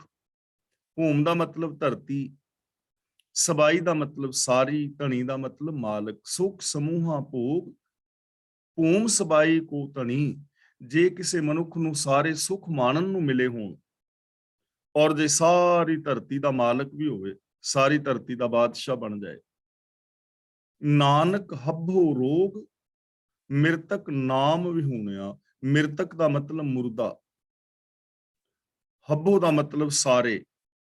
ਹੁਣ ਗੁਰਦੇਵ ਕਹਿ ਰਹੇ ਨੇ, ਜੇ ਕਿਸੇ ਕੋਲ ਸੁੱਖਾਂ ਦੇ ਸਮੂਹ ਹੋਣ, ਢੇਰਾਂ ਦੇ ਢੇਰ ਸੁੱਖ ਹੋਣ, ਸੁੱਖਾਂ ਦੇ ਸਾਰੇ ਸਾਧਨ ਹੋਣ, ਸਾਰੀ ਸ੍ਰਿਸ਼ਟੀ ਦਾ, ਸਾਰੀ ਧਰਤੀ ਦਾ ਉਹ ਮਾਲਕ ਹੋਵੇ, ਪਰ ਗੁਰੂ ਜੀ ਕਹਿੰਦੇ ਨੇ, ਜੇ ਉਹ ਨਾਮ ਤੋਂ ਵਿਹੂਣਾ ਹੈ, ਰੱਬੀ ਰਜ਼ਾ ਨੂੰ ਫੋਲੋ ਨਹੀਂ ਕਰਦਾ, ਜੇ ਉਹਦੇ ਅੰਦਰ ਰੱਬੀ ਗੁਣ ਨਹੀਂ, ਰੱਬੀ ਸਿਫਤ ਸਲਾਹ ਨਹੀਂ ਹੈ, ਤਾਂ ਗੁਰੂ ਜੀ ਕਹਿੰਦੇ ਨੇ, ਉਹਦੇ ਵਾਸਤੇ ਸਾਰੇ ਸੁੱਖ ਉਹਦੇ ਲਈ ਰੋਗ ਸਮਾਨ ਨੇ, ਔਰ ਉਹਨੂੰ ਆਤਮਿਕ ਮੌਤੇ ਮਾਰਨ ਵਾਲੇ ਨੇ। ਸਾਰੇ ਸੁੱਖ ਉਹਦੇ ਵਾਸਤੇ ਰੋਗ ਸਮਾਨ ਨੇ, ਰੋਗ ਹੀ ਪੈਦਾ ਕਰਨਗੇ, ਕਾਮ ਕ੍ਰੋਧ ਲੋਭ ਮੋਹ। ਉਹਦੇ ਅੰਦਰੋਂ ਜ਼ਮੀਰ ਹੀ ਮਾਰਨਗੇ, ਜੇਕਰ ਉਹਦੇ ਅੰਦਰ ਗੁਣ ਨਹੀਂ, ਸੱਚਾਈ ਨਹੀਂ, ਦਇਆ ਨਹੀਂ, ਧਰਮ ਨਹੀਂ, ਧੀਰਜ ਨਹੀਂ, ਇਨਸਾਨੀਅਤ ਨਹੀਂ, ਤਾਂ ਫਿਰ ਬਾਕੀ ਰੋਗ ਹੀ ਬਚ ਗਏ। ਜਿਵੇਂ ਆਸਾ ਕੀ ਵਾਰ ਦੇ ਅੰਦਰ ਗੁਰਦੇਵ ਨੇ ਬਚਨ ਕੀਤਾ ਹੈ ਕਿ ਉਹ ਬੰਦਾ ਇੱਕ ਸਿੰਮਲ ਰੁੱਖ ਦੀ ਤਰ੍ਹਾਂ ਹੈ। ਸਿੰਮਲ ਰੁੱਖ ਸਰਾਏਰਾ, ਅਤ ਦੀਰਘ ਅਤ ਮੁੱਚ, ਓਏ ਜੇ ਆਵੇਂ ਆਸ ਕਰ ਜਾਹੇ ਨਿਰਾਸੇ ਕਿਤ। ਉਹ ਬੰਦੇ ਦੀ ਜ਼ਿੰਦਗੀ ਫਿਰ ਬੇਕਾਰ ਹੈ, ਵਿਅਰਥ ਹੈ। ਉਹਦੇ ਜਿੰਨੇ ਵੀ ਸੁੱਖ ਆਦਿਕ ਨੇ, ਸਗੋਂ ਉਹਦੇ ਵਾਸਤੇ ਰੋਗ ਦਾ ਕਾਰਨ ਬਣ ਜਾਂਦੇ ਨੇ, ਜੇ ਉਸ ਦੀ ਜ਼ਿੰਦਗੀ ਦੇ ਅੰਦਰ ਪ੍ਰਭੂ ਦੀ ਸਿਫਤ ਸਲਾਹ ਨਹੀਂ, ਰੱਬੀ ਗੁਣ ਨਹੀਂ, ਜੇ ਉਹ ਰਜ਼ਾ ਭਾਣੇ ਨੂੰ ਫੋਲੋ ਨਹੀਂ ਕਰਦਾ। ਮਹਿਲਾ ਪੰਜਵਾਂ, ਹਿੱਕਸ ਕੂੰ ਤੂੰ ਆਹੇ ਪਛਾਣੂ ਪੀ ਹਿੱਕ ਕਰ। ਹਿੱਕਸ ਕੂੰ ਸਿਰਫ ਇੱਕ ਪ੍ਰਭੂ ਨੂੰ, ਇੱਕ ਨੂੰ। ਆਹੇ ਦਾ ਮਤਲਬ ਤਾਂਗ, ਤਾਂਗ ਪੈਦਾ ਕਰਨੀ ਆਪਣੇ ਅੰਦਰ, ਮਿਲਣ ਦੀ ਤਾਂਗ। ਪਛਾਣੂ ਦਾ ਮਤਲਬ ਮਿੱਤਰ, ਕਰ ਦਾ ਮਤਲਬ ਬਣਾ। ਗੁਰੂ ਜੀ ਕਹਿੰਦੇ ਨੇ ਸਿਰਫ ਇੱਕ ਪ੍ਰਭੂ ਨੂੰ ਮਿਲਣ ਦੀ ਤਾਂਗ ਰੱਖ ਔਰ ਇੱਕ ਪ੍ਰਭੂ ਨੂੰ ਆਪਣਾ ਮਿੱਤਰ ਬਣਾ। ਯਾਦ ਰੱਖਣਾ, ਜਿਸ ਨੇ ਪ੍ਰਭੂ ਨੂੰ ਮਿੱਤਰ ਬਣਾ ਲਿਆ ਨਾ, ਸਾਰੀ ਸ੍ਰਿਸ਼ਟੀ ਹੀ ਉਸ ਦੀ ਮਿੱਤਰ ਹੋ ਜਾਏਗੀ। ਜੋ ਇੱਕ ਮਿੱਤਰ ਬਣ ਗਿਆ, ਬਾਕੀ ਸਾਰੇ ਮਿੱਤਰ ਬਣ ਜਾਣਗੇ, ਕਿਉਂਕਿ ਉਹ ਇੱਕ ਸਾਰਿਆਂ ਦੇ ਵਿੱਚ ਵਸਦਾ ਹੈ ਨਾ। ਇਹ ਗੱਲ ਬਹੁਤ ਪਿਆਰ ਨਾਲ ਸਮਝਣ ਵਾਲੀ ਹੈ। ਮੰਨ ਲਓ ਮੇਰਾ ਰੱਬ ਦੇ ਨਾਲ ਪਿਆਰ ਬਣ ਗਿਆ, ਸੱਚਾ ਦਿਲੋਂ, ਇੱਕ ਨੂੰ ਮੈਂ ਮਿੱਤਰ ਬਣਾ ਲਿਆ, ਤਾਂ ਕੀ ਮੈਂ ਤੁਹਾਡੇ ਨਾਲ ਈਰਖਾ ਕਰ ਸਕਾਂਗਾ? ਕੀ ਮੈਂ ਤੁਹਾਡੇ ਨਾਲ ਵੈਰ ਕਮਾ ਸਕਾਂਗਾ? ਕਿਉਂਕਿ ਇੱਕ ਤੇ ਸਾਰਿਆਂ ਅੰਦਰ ਸਮਾਇਆ ਹੋਇਆ ਨਾ। ਘਟ ਘਟ ਮੈਂ ਹਰਦੂ ਬਸੈ, ਸਭ ਮੈਂ ਜੋਤ ਜੋਤ ਹੈ ਸੋਏ। ਅਵਲ ਅੱਲਾ ਨੂਰ ਪਾਇਆ ਕੁਦਰਤ ਕੇ ਸਭ ਬੰਦੇ, ਏਕ ਨੂਰ ਤੇ ਸਭ ਜਗ ਉਪਜਿਆ, ਕੌਣ ਭਲੇ ਕੋ ਮੰਦੇ। ਤੇ ਜਿਹੜਾ ਇੱਕ ਨੂੰ ਮਿੱਤਰ ਬਣਾ ਲਏਗਾ ਨਾ, ਇੱਕ ਨੂੰ, ਉਹ ਅੰਦਰੋਂ ਬਾਹਰੋਂ ਇੱਕ ਹੋਏਗਾ, ਕਿਉਂਕਿ ਦਵੈਤ ਉਹਦੀ ਮਿੱਤਰ ਹੀ ਨਹੀਂ ਹੈ। ਦਵੈਤ ਨੇ ਉਹਦੇ ਨੇੜੇ ਵੀ ਨਹੀਂ ਆਉਣਾ, ਉਹ ਅੰਦਰੋਂ ਬਾਹਰੋਂ ਇੱਕ ਹੋਏਗਾ। ਔਰ ਜਿਸ ਨੇ ਇੱਕ ਨੂੰ ਮਿੱਤਰ ਬਣਾ ਲਿਆ, ਉਹਦਾ ਬਿਹੇਵੀਅਰ ਸਾਰਿਆਂ ਦੇ ਨਾਲ ਇੱਕੋ ਜਿਹਾ ਹੋਏਗਾ, ਸੱਚਾ ਸੁੱਚਾ ਬਿਹੇਵੀਅਰ ਹੋਏਗਾ। ਇਸ ਲਈ ਗੁਰੂ ਜੀ ਕਹਿੰਦੇ ਨੇ ਇੱਕ ਨੂੰ ਮਿੱਤਰ ਬਣਾ। ਇੱਕ ਦੇ ਨਾਲ ਮਿਲਣ ਦੀ ਤਾਂਗ ਰੱਖ ਕੇ ਤੂੰ ਇੱਕ ਦੇ ਵਿੱਚ ਮਿਲ ਜਾਏ, ਇੱਕ ਦੇ ਅੰਦਰ ਤੂੰ ਸਮਾ ਜਾਏ, ਇੱਕ ਦੇ ਨਾਲ ਤੂੰ ਆਪਣਾ ਸਾਂਝ ਪਾ। ਨਾਨਕ ਆਸੜੀ ਨਿਵਾਹੇ, ਮਾਨੁਖ ਪਰਥਾਈ ਲਜੀਵ ਦੋ। ਨਿਬਾਹੇ ਦਾ ਮਤਲਬ ਨਿਭਾਉਂਦਾ ਹੈ, ਪੂਰੀ ਕਰਦਾ ਹੈ, ਸਿਰੇ ਚਾੜਦਾ ਹੈ। ਪਰਥਾਈ ਦਾ ਮਤਲਬ ਤੁਰ ਕੇ ਜਾਣਾ, ਆਸਰਾ ਤੱਕਣਾ। ਮਾਨੁਖ ਪਰਥਾਈ ਦਾ ਮਤਲਬ ਮਨੁੱਖ ਦਾ ਆਸਰਾ ਲੈਣਾ। ਲਜੀਵ ਦੋ ਦਾ ਮਤਲਬ ਲੱਜਾ ਦਾ ਕਾਰਨ ਬਣਦਾ ਹੈ, ਸ਼ਰਮਸਾਰ ਹੋਣਾ ਪੈਂਦਾ ਹੈ। ਗੁਰੂ ਜੀ ਕਹਿੰਦੇ ਨੇ ਇੱਕ ਨੂੰ ਮਿੱਤਰ ਬਣਾ, ਇੱਕ ਦੇ ਨਾਲ ਪ੍ਰੀਤ ਬਣਾ, ਕਿਉਂਕਿ ਉਹ ਤੇਰੀਆਂ ਆਸਾਂ ਪੂਰੀਆਂ ਕਰਨ ਵਾਲਾ ਹੈ। ਇੱਕ ਦੇ ਨਾਲ ਜੁੜ ਕੇ ਹੀ ਆਸਾਂ ਪੂਰੀਆਂ ਹੋ ਸਕਦੀਆਂ ਨੇ। ਜੇ ਬੰਦਾ ਇੱਕ ਦੇ ਨਾਲ ਜੁੜਦਾ ਹੈ, ਇੱਕ ਦੇ ਗੁਣਾਂ ਦੇ ਨਾਲ ਜੁੜ ਜਾਏ, ਅੰਦਰੋਂ ਬਾਹਰੋਂ ਇੱਕ ਹੋ ਜਾਏ, ਚਾਰ ਚਫੇਰੇ ਵਾਸਤੇ ਇੱਕ ਨੂੰ ਵੇਖ ਲੈ, ਇੱਕ ਦੀ ਰਜ਼ਾ ਨੂੰ ਫੋਲੋ ਕਰੇ, ਤਾਂ ਜਿੰਨੀਆਂ ਵੀ ਆਸਾਵਾਂ ਔਰ ਤ੍ਰਿਸ਼ਨਾਵਾਂ, ਪਾਪ ਵਿਕਾਰ ਨੇ, ਉਹ ਸਾਰੇ ਦੇ ਸਾਰੇ ਮੁੱਕ ਜਾਣਗੇ। ਔਰ ਜੇ ਉਹ ਕੁਛ ਤੂੰ ਚਾਹੁੰਦਾ ਹੈ, ਇੱਕ ਦੇ ਨਾਲ ਜੁੜਿਆ ਤੈਨੂੰ ਮਿਲ ਸਕੇਗਾ, ਕਿਉਂਕਿ ਤੈਨੂੰ ਰਜ਼ਾ ਭਾਣੇ ਦੀ ਸਮਝ ਆਏਗੀ। ਮਾਨੁਖ ਪਰਥਾਈ ਲਜੀਮ ਦੋ, ਕਿਸੇ ਮਨੁੱਖ ਦਾ ਆਸਰਾ ਲੈਣ ਦੇ ਨਾਲ ਲੱਜਾ ਦਾ ਕਾਰਨ ਬਣਦਾ ਹੈ। ਜੇ ਤੂੰ ਬੰਦਿਆਂ ਦੇ ਪੈਰਾਂ ਵਿੱਚ ਝੁਕੀ ਜਾਏ, ਬੰਦਿਆਂ ਦੀਆਂ ਆਸਾਂ ਰੱਖੇ, ਤਾਂ ਫਿਰ ਤੈਨੂੰ ਸ਼ਰਮਸਾਰ ਹੋਣਾ ਪਵੇਗਾ। ਇਹ ਚੀਜ਼ ਨਾ ਆਪਾਂ ਪਹਿਲਾਂ ਵੈਸੇ ਵਿਚਾਰ ਕਰ ਚੁੱਕੇ ਹਾਂ। ਸਹਿਯੋਗ ਲੈਣਾ ਇੱਕ ਵੱਖਰੀ ਚੀਜ਼ ਹੈ। ਸਹਿਯੋਗ ਸਾਨੂੰ ਲੈਣਾ ਚਾਹੀਦਾ ਹੈ, ਇੱਕ ਦੂਜੇ ਨੂੰ ਦੇਣਾ ਚਾਹੀਦਾ ਹੈ। ਸਹਿਯੋਗ ਲੈਣਾ ਦੇਣਾ ਇਹ ਮਹਾਨ ਕਾਰਜ ਹੈ, ਇਹ ਸੇਵਾ ਹੈ। ਵਿੱਚ ਦੁਨੀਆ ਸੇਵ ਕਮਾਈ ਹੈ, ਤਾਂ ਦਰਗਾਹ ਬੈਸਣ ਪਾਈ ਹੈ। ਸਹਿਯੋਗ ਔਰ ਸੇਵਾ ਇੱਕ ਵੱਖਰੀ ਚੀਜ਼ ਹੈ, ਬੜੀ ਮਹਾਨ ਹੈ। ਪਰ ਆਸ ਇੱਕ ਬੜੀ ਨਿਕੰਮੀ ਚੀਜ਼ ਹੈ। ਆਸ ਦਾ ਮਤਲਬ ਹੈ ਕਿ ਆਪ ਕੁਛ ਨਾ ਕਰਨਾ, ਸਿਰਫ ਦੂਜੇ ਦੇ ਆਸਰੇ ਬੈਠੇ ਰਹਿਣਾ ਕਿ ਉਹ ਬੰਦਾ ਕਰ ਦੇਗਾ, ਇਹ ਮੇਰਾ ਕੰਮ ਉਹ ਕਰ ਦੇਗਾ, ਉਹ ਕਰ ਦੇਗਾ। ਹੁਣ ਉਹ ਕੰਮ ਹੁੰਦਾ ਨਹੀਂ, ਫਿਰ ਲੱਜਾਵਾਨ ਨਹੀਂ ਹੋਏਗਾ। ਅਗਲਾ ਨਾ ਕਰਦੇ ਤੇ ਫਿਰ ਸ਼ਰਮ ਹੀ ਹੋਏਗੀ, ਸ਼ਰਮਸਾਰ ਹੋਣਾ ਪੈਣਾ ਹੈ। ਇਸ ਲਈ ਗੁਰੂ ਜੀ ਕਹਿੰਦੇ ਨੇ ਇੱਕ ਹੀ ਤੇਰੀਆਂ ਆਸਾਵਾਂ ਪੂਰੀਆਂ ਕਰ ਸਕਦਾ ਹੈ, ਤੈਨੂੰ ਆਸਾਵਾਂ ਤੋਂ ਉਤਾਂ ਉਠਾ ਸਕਦਾ ਹੈ। ਜੇ ਤੂੰ ਬੰਦਿਆਂ ਦੀਆਂ ਆਸਾਂ ਲਾਏਗਾ, ਤਾਂ ਫਿਰ ਤੈਨੂੰ ਲੱਜਾਵਾਨ ਸ਼ਰਮਸਾਰ ਹੋਣਾ ਪਏਗਾ। ਕਿੰਨੀ ਸ਼ਰਮ ਦੀ ਗੱਲ ਹੈ ਨਾ। ਇੱਕ ਪ੍ਰਭੂ ਨੂੰ ਛੱਡ ਕੇ ਜੋਤਸ਼ੀਆਂ ਦੀਆਂ, ਬਾਬਿਆਂ ਦੀਆਂ, ਮੜੀਆਂ ਦੀਆਂ, ਕਬਰਾਂ ਦੀਆਂ, ਪੀਰਾਂ ਦੀਆਂ, ਫਕੀਰਾਂ ਦੀਆਂ, ਤੇ ਆ ਵਰਤਨ ਰਾਤੇ ਸਰਾਤ ਤੇ ਇਹਨਾਂ ਦੀ ਆਸ ਲਾਈ ਬੈਠੇ ਨੇ। ਬੰਦਾ ਵੀ ਵਰਤ ਰੱਖਣ ਦੇ ਨਾਲ ਮੇਰੀ ਲਾਟਰੀ ਨਿਕਲ ਆਏਗੀ। ਕਿਰਤ ਕਰ ਲੋ। ਪੌੜੀ ਨਿਹਚਲ ਏਕ ਨਰਾਇਣੋ ਹਰ ਅਗੰਮ ਅਗਾਧਾ। ਅਗਾਧਾ ਦਾ ਮਤਲਬ ਅਗਾਧ, ਅਥਾ, ਜਿਸ ਦੀ ਡੂੰਘਾਈ ਦਾ ਪਤਾ ਨਾ ਲੱਗੇ। ਨਿਹਚਲ ਦਾ ਮਤਲਬ ਸਦਾ ਥਿਰ ਰਹਿਣ ਵਾਲਾ। ਨਾਰਾਇਣੋ ਦਾ ਮਤਲਬ ਸਰਬ ਵਿਆਪਕ। ਸਿਰਫ ਅਪਹੁੰਚ ਔਰ ਅਥਾ ਹਰੀ ਪ੍ਰਭੂ ਸਦਾ ਥਿਰ ਰਹਿਣ ਵਾਲਾ ਹੈ। ਹਰ ਦਾ ਮਤਲਬ ਜੋ ਹਰ ਥਾਂ ਤੇ ਸਮਾਇਆ ਹੈ, ਜੋ ਅਗਮ ਅਗੋਚਰ ਹੈ, ਜੋ ਅਪਹੁੰਚ ਹੈ, ਉਹ ਸਦਾ ਥਿਰ ਰਹਿਣ ਵਾਲਾ ਹੈ। ਉਸਨੇ ਕਦੇ ਵੀ ਖਤਮ ਨਹੀਂ ਹੋਣਾ, ਕਦੇ ਵੀ ਉਹਨੇ ਮਰਨਾ ਨਹੀਂ, ਮੁੱਕਣਾ ਨਹੀਂ, ਸਦਾ ਹੈ, ਕੰਟੀਨਿਊ ਹੈ, ਲਗਾਤਾਰ ਹੈ। ਨਿਹਚਲ ਨਾਮ ਨਿਧਾਨ ਹੈ, ਜਿਸ ਸਿਮਰਤ ਹਰ ਲਾਧਾ। ਨਿਧਾਨ ਦਾ ਮਤਲਬ ਖਜ਼ਾਨਾ, ਲਾਧਾ ਦਾ ਮਤਲਬ ਲੱਭ ਪੈਂਦਾ ਹੈ। ਨਾਮ ਨਿਧਾਨ ਦਾ ਮਤਲਬ ਗੁਣਾਂ ਦਾ ਖਜ਼ਾਨਾ। ਨਾਮ ਨਿਧਾਨ ਪ੍ਰਭੂ ਦੀ ਸਿਫਤ ਸਲਾਹ, ਰੱਬੀ ਗੁਣ। ਤਾਂ ਗੁਰੂ ਜੀ ਕਹਿੰਦੇ ਨੇ ਉਸ ਪ੍ਰਭੂ ਦੇ ਗੁਣਾਂ ਦਾ ਖਜ਼ਾਨਾ ਵੀ ਨਿਹਚਲ ਹੈ, ਸਦਾ ਰਹਿਣ ਵਾਲਾ ਹੈ। ਇਹਨਾਂ ਗੁਣਾਂ ਨੇ ਵੀ ਕਦੇ ਖਤਮ ਨਹੀਂ ਹੋਣਾ, ਸਚਾਈ ਨੇ ਕਦੇ ਵੀ ਨਹੀਂ ਮੁੱਕਣਾ, ਜਿਹੜੇ ਆ ਨਿਯਮ ਨੇ, ਜੋ ਸਿਸਟਮ ਹੈ ਨੇ ਕਦੇ ਵੀ ਖਤਮ ਨਹੀਂ ਹੋਣਾ, ਸੱਚ ਨੇ ਹਮੇਸ਼ਾ ਸੱਚ ਰਹਿਣਾ। ਤਾਂ ਗੁਰੂ ਜੀ ਕਹਿੰਦੇ ਨੇ ਪ੍ਰਭੂ ਦਾ ਜੋ ਗੁਣਾਂ ਦਾ ਖਜ਼ਾਨਾ ਹੈ ਉਹ ਵੀ ਅਗਮ ਅਗਾਧ ਹੈ, ਨਿਹਚਲ ਹੈ, ਸदैव ਹੈ, ਅਮੁੱਕ ਹੈ। ਜਿਸ ਸਿਮਰਤ ਦਾ ਮਤਲਬ ਜਿਨ੍ਹਾਂ ਗੁਣਾਂ ਨੂੰ ਯਾਦ ਵਿੱਚ ਵਸਾਇਆ, ਹਰ ਲਾਧਾ ਦਾ ਮਤਲਬ ਰੱਬ ਲੱਭ ਪੈਂਦਾ। ਯਾਨੀ ਰੱਬੀ ਗੁਣਾਂ ਦਾ ਖਜ਼ਾਨਾ ਵੀ ਨਿਹਚਲ ਹੈ, ਬੰਦੇ ਨੂੰ ਨਿਹਚਲ ਕਰਨ ਵਾਲਾ ਹੈ। ਜਿਹੜਾ ਇਹਨਾਂ ਗੁਣਾਂ ਨੂੰ ਯਾਦ ਰੱਖਦਾ ਹੈ, ਆਪਣੀ ਯਾਦ ਦੇ ਅੰਦਰ ਵਸਾਉਂਦਾ ਹੈ, ਆਪਣੀ ਸੁਰਤ ਅੰਦਰ, ਸੋਚ ਅੰਦਰ ਵਸਾ ਲੈਂਦਾ ਹੈ, ਤਾਂ ਇਹਨਾਂ ਗੁਣਾਂ ਕਰਕੇ ਰੱਬ ਲੱਭ ਪੈਂਦਾ। ਗੁਣ ਕਹੇ ਗੁਣੀ ਸਮਾਵਣਿਆ। ਨਿਹਚਲ ਕੀਰਤਨ ਗੁਣ ਗੋਬਿੰਦ, ਗੁਰਮੁਖ ਗਾਵਾਧਾ। ਗੁਰਮੁਖ ਦਾ ਮਤਲਬ ਗੁਰੂ ਦੀ ਰਾਹੀਂ, ਗਾਵਾਧਾ ਦਾ ਮਤਲਬ ਗਾਇਆ ਜਾਂਦਾ ਹੈ। ਤਾਂ ਗੁਰੂ ਦੀ ਸ਼ਰਨ ਪੈ ਕੇ ਗਾਵਿਆ ਹੋਇਆ ਪ੍ਰਭੂ ਦੇ ਗੁਣਾਂ ਦੀ ਸਿਫਤ ਜੋ ਸਲਾਹ ਹੈ, ਉਹ ਸਦਾ ਰਹਿਣ ਵਾਲਾ ਖਜ਼ਾਨਾ ਹੈ। ਕੀਰਤਨ ਨਿਹਚਲ ਕੀਰਤਨ ਗੁਣ ਗੋਬਿੰਦ, ਗੁਰਮੁਖ ਗਾਵਾਧਾ। ਕੀਰਤਨ ਗੁਣ ਗੋਬਿੰਦ ਦਾ ਮਤਲਬ ਪ੍ਰਭੂ ਦੀ ਸਿਫਤ ਸਲਾਹ, ਰੱਬੀ ਗੁਣਾਂ ਨੂੰ ਇੰਪਲੀਮੈਂਟ ਕਰਨਾ। ਰੱਬੀ ਗੁਣਾਂ ਨੂੰ ਇੰਪਲੀਮੈਂਟ ਕਰਨਾ, ਰੱਬੀ ਗੁਣਾਂ ਦੇ ਧਾਰਨੀ ਹੋਣਾ, ਇਹ ਨਿਹਚਲ ਹੈ। ਭਾਵ ਕਿ ਆਤਮਿਕ ਜੀਵਨ ਦੇਣ ਵਾਲਾ ਹੈ। ਪਰ ਇਹ ਰੱਬੀ ਗੁਣ ਗਾਏ ਕਿਵੇਂ ਜਾਂਦੇ ਨੇ, ਹਾਸਲ ਕਿਵੇਂ ਕੀਤੇ ਜਾ ਸਕਦੇ ਨੇ? ਗੁਰਮੁਖ ਗਾਵਾਧਾ। ਗੁਰਮੁਖ ਦਾ ਮਤਲਬ ਗੁਰੂ ਦੇ ਜ਼ਰੀਏ, ਗੁਰੂ ਗਿਆਨ ਰਾਹੀਂ, ਗੁਰੂ ਦੀ ਸ਼ਰਨੀ ਪੈ ਕੇ, ਗਿਆਨ ਗੁਰੂ ਦੀ ਅਗਵਾਈ ਵਿੱਚ ਚੱਲ ਕੇ ਹੀ ਰੱਬੀ ਗੁਣ ਗਾਏ ਜਾਂਦੇ ਨੇ। ਤੇ ਜਿਹੜੇ ਰੱਬੀ ਗੁਣ ਨੇ ਇਹ ਨਿਹਚਲ ਨੇ, ਭਾਵ ਸदैवी ਜੀਵਨ, ਆਤਮਿਕ ਜੀਵਨ ਬਖਸ਼ਣ ਵਾਲੇ ਨੇ। ਸੱਚ ਧਰਮ ਤਪ ਨਿਹਚਲੋ, ਦਿਨ ਰੈਨ ਅਰਾਧਾ। ਦਿਨ ਰੈਨ ਦਾ ਮਤਲਬ ਰਾਤ ਦਿਨ, ਦਿਨ ਰਾਤ ਪ੍ਰਭੂ ਦੇ ਗੁਣ ਗਾਣੇ ਚਾਹੀਦੇ ਨੇ। ਇਹੀ ਹੈ ਸਦਾ ਥਿਰ ਧਰਮ ਔਰ ਇਹੀ ਹੈ ਸਦਾ ਥਿਰ ਤਪ। ਸੱਚ ਧਰਮ ਤਪ ਦਾ ਮਤਲਬ ਸੱਚਾ ਧਰਮ ਔਰ ਸੱਚਾ ਤਪ। ਸੱਚਾ ਧਰਮ ਔਰ ਸੱਚਾ ਤਪ ਕੀ ਹੈ? ਦਿਨ ਰੈਨ ਅਰਾਧਾ, ਦਿਨ ਰਾਤ ਆਰਾਧਨਾ ਕਰਨੀ, ਰੱਬੀ ਗੁਣ ਗਾਣੇ, ਇਹੋ ਹੀ ਤਪ ਹੈ, ਇਹੋ ਹੀ ਧਰਮ ਹੈ। ਹੋਰ ਆਧਾਰਮਿਕ ਜੋ ਕਰਮ ਜਿਹੜੇ ਨੇ, ਤੀਰਥਾਂ ਤੇ ਨਹਾਉਣਾ ਜਾਂ ਪੂਜਾ ਪਾਠ ਵਗੈਰਾ ਕਰ ਲੈਣਾ, ਇਹ ਧਰਮ ਨਹੀਂ ਹੈ। ਦਿਨ ਰੈਨ ਆਰਾਧਾ ਦਾ ਮਤਲਬ ਦਿਨ ਰਾਤ ਰੱਬੀ ਗੁਣਾਂ ਦੀ ਆਰਾਧਨਾ, ਰੱਬੀ ਗੁਣਾਂ ਮੁਤਾਬਕ ਜ਼ਿੰਦਗੀ ਜੀਣੀ, ਇਹ ਸੱਚਾ ਧਰਮ ਹੈ ਔਰ ਇਹੀ ਸੱਚਾ ਤਪ ਹੈ। ਪੂਰਾ ਸਮਾਧੀਆਂ ਵਗੈਰਾ ਲਗਾਉਣੀਆਂ ਤਪ ਨਹੀਂ ਹੈ। ਅਸਲ ਸੱਚਾ ਤਪ, ਸੱਚਾ ਧਰਮ ਰੱਬੀ ਗੁਣਾਂ ਨੂੰ ਗਾਣਾ, ਰੱਬੀ ਗੁਣਾਂ ਨੂੰ ਇੰਪਲੀਮੈਂਟ ਕਰਨਾ ਹੀ ਹੈ। ਜਿਵੇਂ ਅਸੀਂ ਆਮ ਇਹ ਗੱਲ ਕਹਿੰਦੇ ਵੀ ਹਾਂ ਕਿ ਸੱਚ ਨੂੰ ਆਧਾਰ ਬਣਾ ਕੇ ਮਨੁੱਖੀ ਫਰਜ਼ਾਂ ਨੂੰ ਪੂਰੇ ਕਰਨਾ ਹੀ ਧਰਮ ਹੈ। ਦਇਆ ਧਰਮ ਤਪ ਨਿਹਚਲੋ, ਜਿਸ ਕਰਮ ਲਿਖਾਦਾ। ਪਰ ਇਹ ਅਟਲ ਦਇਆ ਔਰ ਇਹ ਧਰਮ ਕਿਹਨੂੰ ਮਿਲਦਾ ਹੈ? ਜਿਸ ਕਰਮ ਲਿਖਾਦਾ ਦਾ ਮਤਲਬ ਜਿਸ ਤੇ ਕਰਮ ਲਿਖੇ ਨੇ। ਕਰਮ ਲਿਖੇ ਦਾ ਮਤਲਬ ਜਿਸ ਦੇ ਅੰਦਰ ਇਹ ਸੰਸਕਾਰ ਨੇ।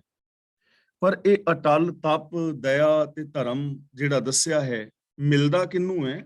ਜਿਸ ਕਰਮ ਲਿਖਾਦਾ, ਜਿਸ ਤੇ ਕਰਮ ਲਿਖੇ ਨੇ, ਮਤਲਬ ਜਿਸ ਦੇ ਅੰਦਰ ਇਹ ਸੰਸਕਾਰ ਲਿਖੇ ਨੇ। ਹੁਣ ਇਹ ਬੰਦੇ ਤੇ ਡਿਪੈਂਡ ਕਰਦਾ ਹੈ ਕਿ ਉਹ ਆਪਣੇ ਅੰਦਰ ਕਿਹੜੇ ਕਰਮ ਲਿਖਦਾ ਹੈ, ਕਿਹੜੇ ਸੰਸਕਾਰ ਪੈਦਾ ਕਰਦਾ ਹੈ। ਬਹੁਤ ਸਾਰੇ ਲੋਕ ਨੇ ਜਿਨ੍ਹਾਂ ਨੇ ਤੀਰਥਾਂ ਤੇ ਜਾਣ ਨੂੰ ਪਵਿੱਤਰ ਮੰਨਿਆ ਹੈ, ਵਰਤਾਂ ਨੂੰ, ਨਰਾਤਿਆਂ ਨੂੰ, ਸਰਾਧਾਂ ਨੂੰ, ਇਹ ਗੱਲਾਂ ਸੁਣ ਸੁਣ ਕੇ, ਕਹਿ ਕੇ, ਕਰ ਕਰਕੇ ਉਹਨਾਂ ਦੇ ਅੰਦਰ ਸੰਸਕਾਰ ਪੱਕੇ ਹੋ ਗਏ ਨੇ ਤੇ ਉਹ ਇਹ ਕਰਮ ਕਰੀ ਜਾ ਰਹੇ ਨੇ, ਕਿਉਂਕਿ ਉਹਨਾਂ ਦੇ ਅੰਦਰ ਇਹ ਲੇਖ ਲਿਖਿਆ ਗਿਆ, ਨਿਊਰੋਨਲ ਪੈਟਰਨ ਬਣ ਗਿਆ, ਉਹਨਾਂ ਦੇ ਸਬਕੌਂਸ਼ੀਅਸ ਮਾਈਂਡ ਦੇ ਅੰਦਰ ਇਹ ਚੀਜ਼ਾਂ ਚਲੀਆਂ ਗਈਆਂ, ਉਹਨਾਂ ਦੇ ਮਨ ਦੇ ਗਹਿਰੇ, ਉਹਨਾਂ ਦੇ ਸੋਚ ਦੇ ਗਹਿਰੇ ਤਲ ਵਿੱਚ ਇਹ ਚੀਜ਼ਾਂ ਪਹੁੰਚ ਗਈਆਂ। ਉਹ ਇਹੀ ਕੁਛ ਕਰੀ ਜਾ ਰਹੇ, ਉਹਨਾਂ ਨੇ ਇਹ ਲੇਖ ਲਿਖ ਲਿਆ। ਤੇ ਕੁਝ ਲੋਕ ਉਹ ਨੇ ਜਿਨ੍ਹਾਂ ਨੇ ਬਾਣੀ ਨੂੰ ਪੜ੍ਹਿਆ, ਗੁਰਬਾਣੀ ਮੁਤਾਬਕ ਜ਼ਿੰਦਗੀ ਜੀਵੀ, ਗਿਆਨ ਗੁਰੂ ਦੀ ਅਗਵਾਈ ਵਿੱਚ ਚੱਲੇ। ਉਹਨਾਂ ਨੇ ਹਰ ਪਲ ਇਹ ਸੋਚਿਆ, ਬੋਲਿਆ ਔਰ ਵਰਤਿਆ ਇਹਨਾਂ ਗੁਣਾਂ ਨੂੰ ਕਿ ਸੱਚੀ ਜ਼ਿੰਦਗੀ ਜੀਣੀ, ਰੱਬੀ ਰਜ਼ਾ ਵਿੱਚ ਰਹਿਣਾ, ਰੱਬੀ ਗੁਣਾਂ ਦੇ ਧਾਰਨੀ ਹੋਣਾ, ਗੁਰੂ ਵਾਲਾ ਜੀਵਨ ਜੀਣਾ ਹੀ ਇੱਕ ਸੱਚਾ ਜੀਵਨ ਹੈ।